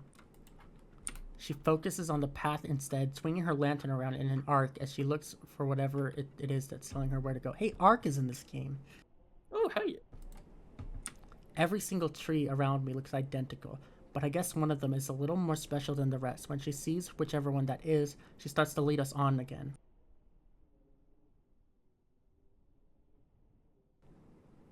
My glasses start fogging up a bit more as we walk. I should have insisted that Tara layer up a bit more. I'd be a pretty crappy friend if I let her freeze to death out here. So, to summarize, your great-great-whatevers and the rest of the villagers built an old church out in the forest to worship a giant forest spirit, and that's what we're going to see right now? Right. Oh, Have yeah, I they're mentioned so that this is going to be the best episode of the show ever? Wait, hold on. Morgan's ancestors. Yeah. Oh, Morgan is probably setting him up to be sacrificed. Oh, shit. Morgan's got Tara hanging onto her every word, hook, line, and sinker. I'm glad she's having a good time at least. No thanks to me. You said it's older than the rest of the village. Do you know how old? Centuries, at least. I don't know how many. I've done some research on the history of Eisenfeld, but none of the books really mention it. How'd you learn about it then? A lot of it comes from old journals, or other documents left behind by the people who used to live here. Parts of it are passed down as family legends, too. Oh, it's not even part of the original village. Fuck.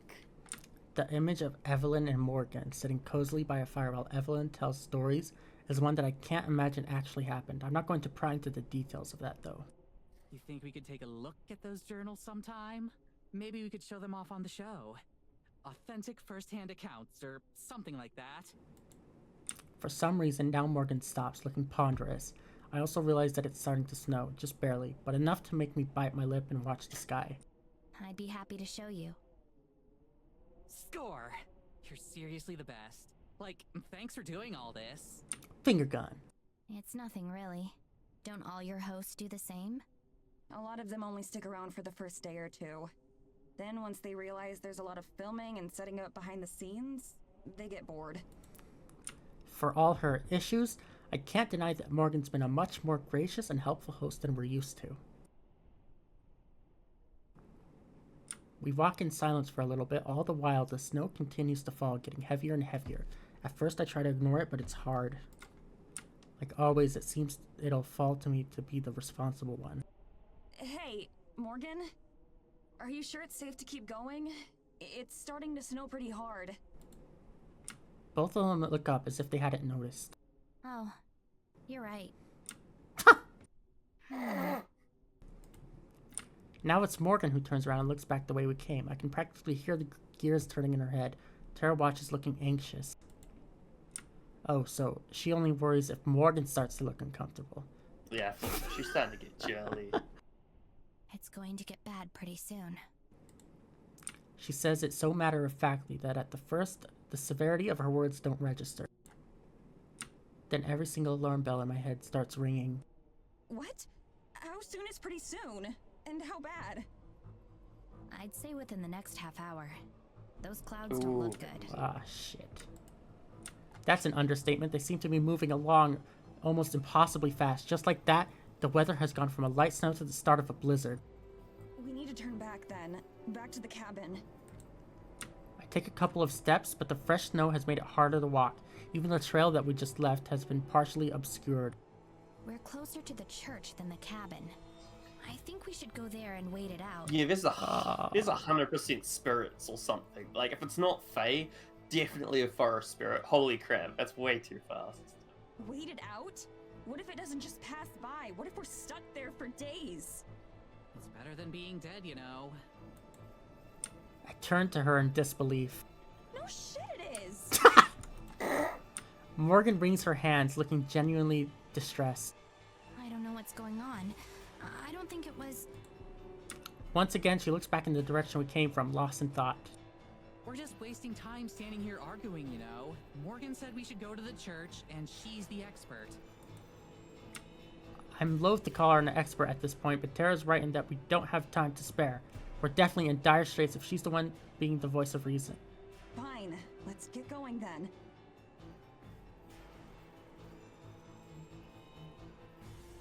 It's hella not going to be a Christian church. We don't waste any more energy on talking. We just follow Morgan as close as we can. The light from her bounces in the wind, reminiscent of the light we followed just a few short days ago.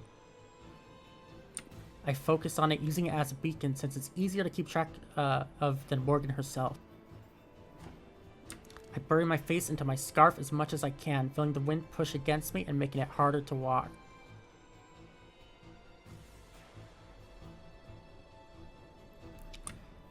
By now, the world around us is starting to grow more and more blurry. It'll be a whiteout before long. My heart beats hard in my chest as my anxiety starts to skyrocket. We keep walking, huddling closer together as we press on. Tara keeps a brave face, but she's shuddering more with each step. Morgan and I push a little closer to her, hoping to help shield her from the wind as much as we can. When we get back, if we get back, I'm not letting her take another step outside until she agrees to start wearing something warmer. After what feels like years, we come to a stop. My legs are leaden with the effort of marching through the snow. I'm afraid that Morgan's going to say that we're lost, but then I realize that we've arrived. Just ahead, a huge stone building stands tall. For its supposed age, it looks remarkably intact. The howling winds buffet it, but even from here, it looks infinitely safer than being stuck out here. A pair of massive wooden doors loom before us. Just give me 1 second and I'll get this open. She grabs hold of the door and starts to pull. What? I'm curious about that tree in the center. It looks specifically out of place. The freezing winds work against her, and for a tense moment, I worry that she wouldn't be able to get them open. By then, with a creak that's audible even in this weather, they slide open to let us in. After you. We don't need telling twice. Tara and I hurry inside, with Morgan letting the door slam shut behind her as she follows. The first thing that strikes me is the temperature. An old stone building in the middle of a blizzard should be frigid, but it's not. In fact, it's almost warm. Oh, that's creepy. We hit the Oh, jackpot. that is, hold on. That is way too well kept. What the fuck? Her shout reverberates around the massive chamber, leaving a faint echo in its wake. When Morgan said a church, I figured it would be some small wooden shack with a tacked-on steeple. With this, oh god. Tara's flashlight beam dances wildly along the walls as she spins in circles, trying to take in every last detail all at once. This is nothing short of incredible. They're right there. Look at that. There's holes in the window. It should be frickin' freezing in there. Yeah. What the hell? I let my light drift as well, but slowly enough that I can actually take the time to process what I'm seeing. The whole interior is remarkably well preserved. A few broken pews, a couple pieces of collapsed stone, and a layer of dust on nearly every surface are the only things that make the place seem any less than brand new. And that window. Looking closer at the building itself, I can see various flourishes or designs decorating the walls and railings. Whoever built this place, they built it as a labor of love. The centerpiece is a massive stained glass window that dominates the center of the far wall. Its brilliant colors form an intricate pattern. I make my way over to Morgan, who's currently watching Tara dart around the building with a small, satisfied smile. It dissipates as I approach. Even though I'm relieved to be out of the storm, I can't believe we ended up in this situation in the first place. Before I can say anything, though, she beats me to it. I'm really sorry about this. I truly am. If I'd thought the weather would turn so foul, I'd have never suggested we come out here. The last thing I want to do is place you and Tara in any danger.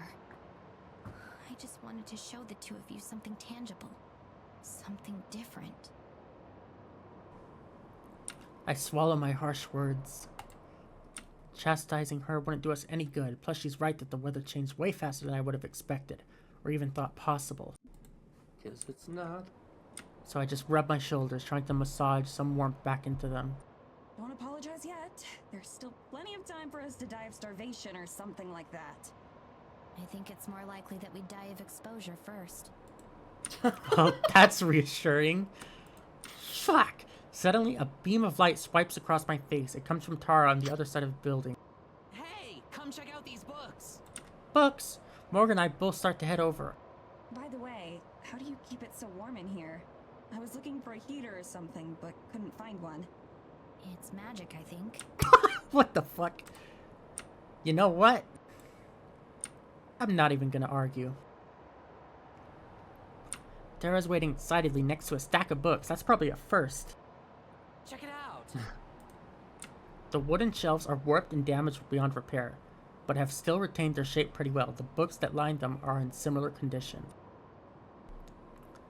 When I remove one, its once soft cover is cold and rigid, and the text has faded into illegibility.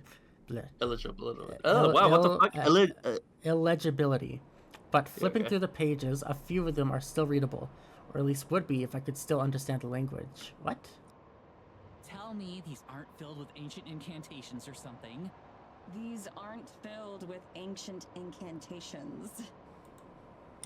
She holds up a book to her face and blows up a puff of air towards me. Filling my face with dust, I wrinkle my nose, coughing and spluttering. Hey, what the hell? You don't know what's floating around in here? You're literally the only person alive who could be in a haunted church and not care at all. She never said it was haunted, you know? And I'm sorry that I'm still a bit too shaken up over, you know, almost dying in a snowstorm. We weren't ever in any real danger, I'm sure. Isn't that right, Morgan? Actually, I wasn't sure we were going to make it here. For fuck's sake. Tara's eyes widen, the reality of the situation hitting her at last. Then she grins. What? That makes this an even more badass story for the vlog. Oh, for the views. Do it for the views. I respect Tara's grind, man. Mads, you'll have to go hard on the wind sound effects. Maybe we should set the camera outside, get some footage of the blizzard. She hurries over to where I abandoned the camera on one of the pews and picks it up, dancing around as she frames mock shots. I open my mouth to tell her how dumb that is, when a trickle of dust spirals past me. The whole church shakes with a slight tremor and more dust is displaced? What the fuck? What the fuck? Earthquake? Oh shit! That would be the icing on this cake. It would also be horrifically ironic if we survived the blizzard only to die in a freak earthquake. Something tells me that's not what this is, though. Yeah. There's another tremor, slightly stronger this time, and with it a distant boom, like someone shooting a cannon in the forest. Oh shit. The three of us exchange a glance, silently. For once, even Tara is silent. Boom. Stained glass window rattles. I hear Morgan sucking a breath. When I look at her, her eyes are wild and confused. What the fuck? The thunderous sound is getting closer. Then there's another sound, a blistering crack that I recognize as the tree splintering. No winds, no matter how strong, should be able to do that.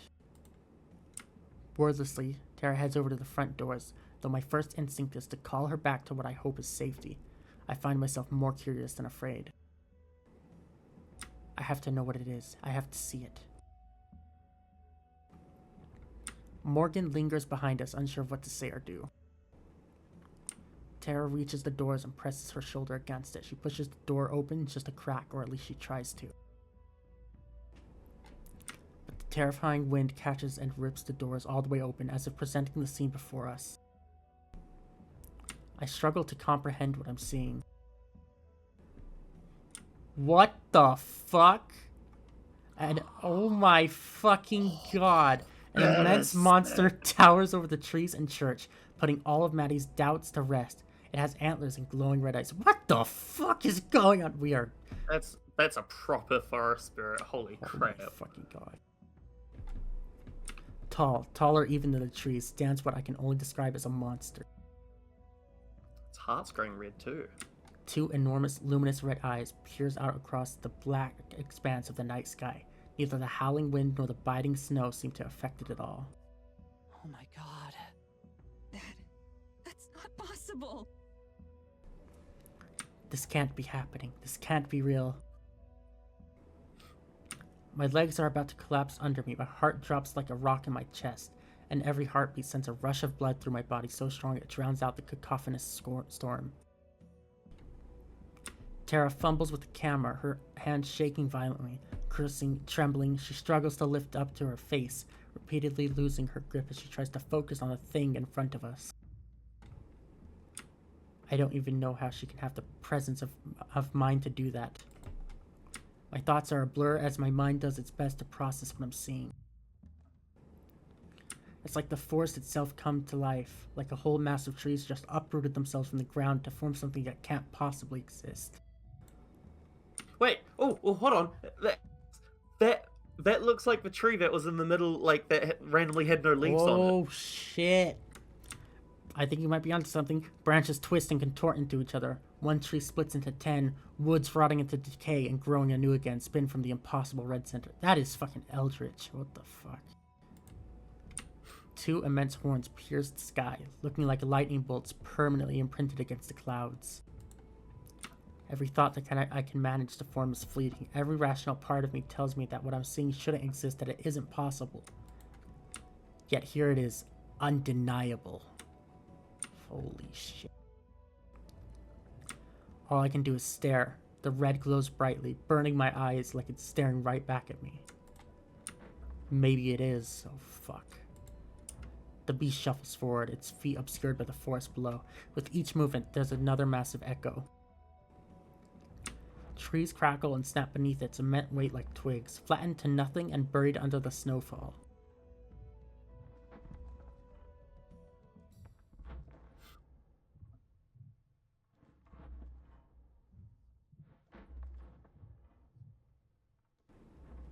Slowly, the beast lumbers off into the night and is swallowed from sight by the darkness.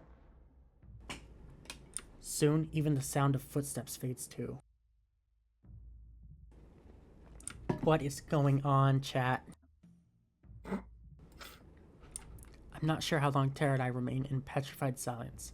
I realize that I've fallen to my knees, though I have no recollection of it happening. I feel like I have no recollection of anything, that nothing will ever make sense again. At some point, Morgan comes to my side, helping Tara and I back indoors. My whole body is numb with either shock or the cold, perhaps both. She leads us to one of the benches that's mostly intact. I collapse down onto it, my legs still unwilling to support me. I glance at Tara, all the color is gone from her face and she's still trembling. I probably don't look much better. For a long time, none of us know what to say. We sit and wait until long after the snow has stopped falling and morning arrives. Oh shit, we did it! Oh shit. Chapter nice. 1 complete. Oh, we did it. Isolation achievement unlocked. Let's save here.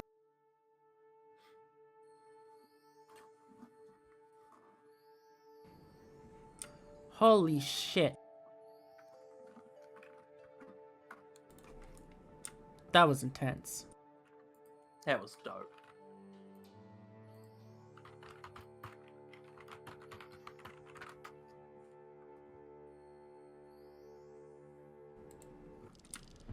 Whoa. Holy shit. What was that? That was a cool cliffhanger. I like that. I think you're right. It probably was that tree thing. I bet. Okay, I already know my favorite character. I was looking at the Steam page. Oh, yeah? Yep. Holy shit. Oh my god. Okay, well, thanks for coming along, everyone. That was a really cool game. Well, I say it was, like, I finished with it. I'm gonna come back to this, maybe next week, or maybe, should I do it once a week, or, like, every other day? Depends on how quick. I reckon one chapter a week's pretty good. You don't want to burn Yeah. out on it. That's true, yeah. That was super fun. That was a cool game. All the characters really grew on me. Oh, shit. Yeah, okay, we'll end it here. Oh, that That was a gross. lot of fun. Still so sick.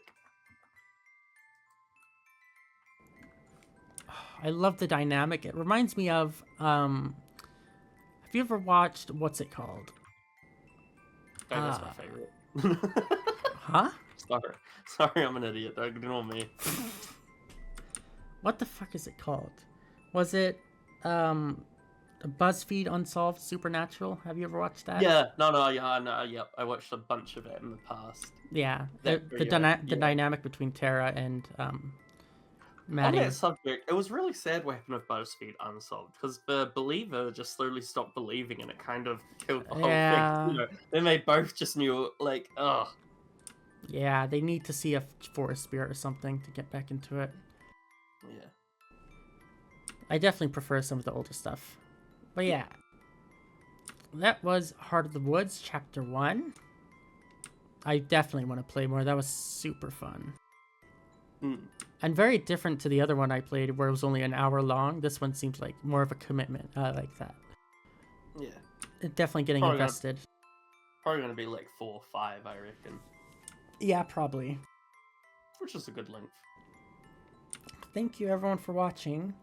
Thank you for the raid, Yeti, and sticking around. Of course. Yeah.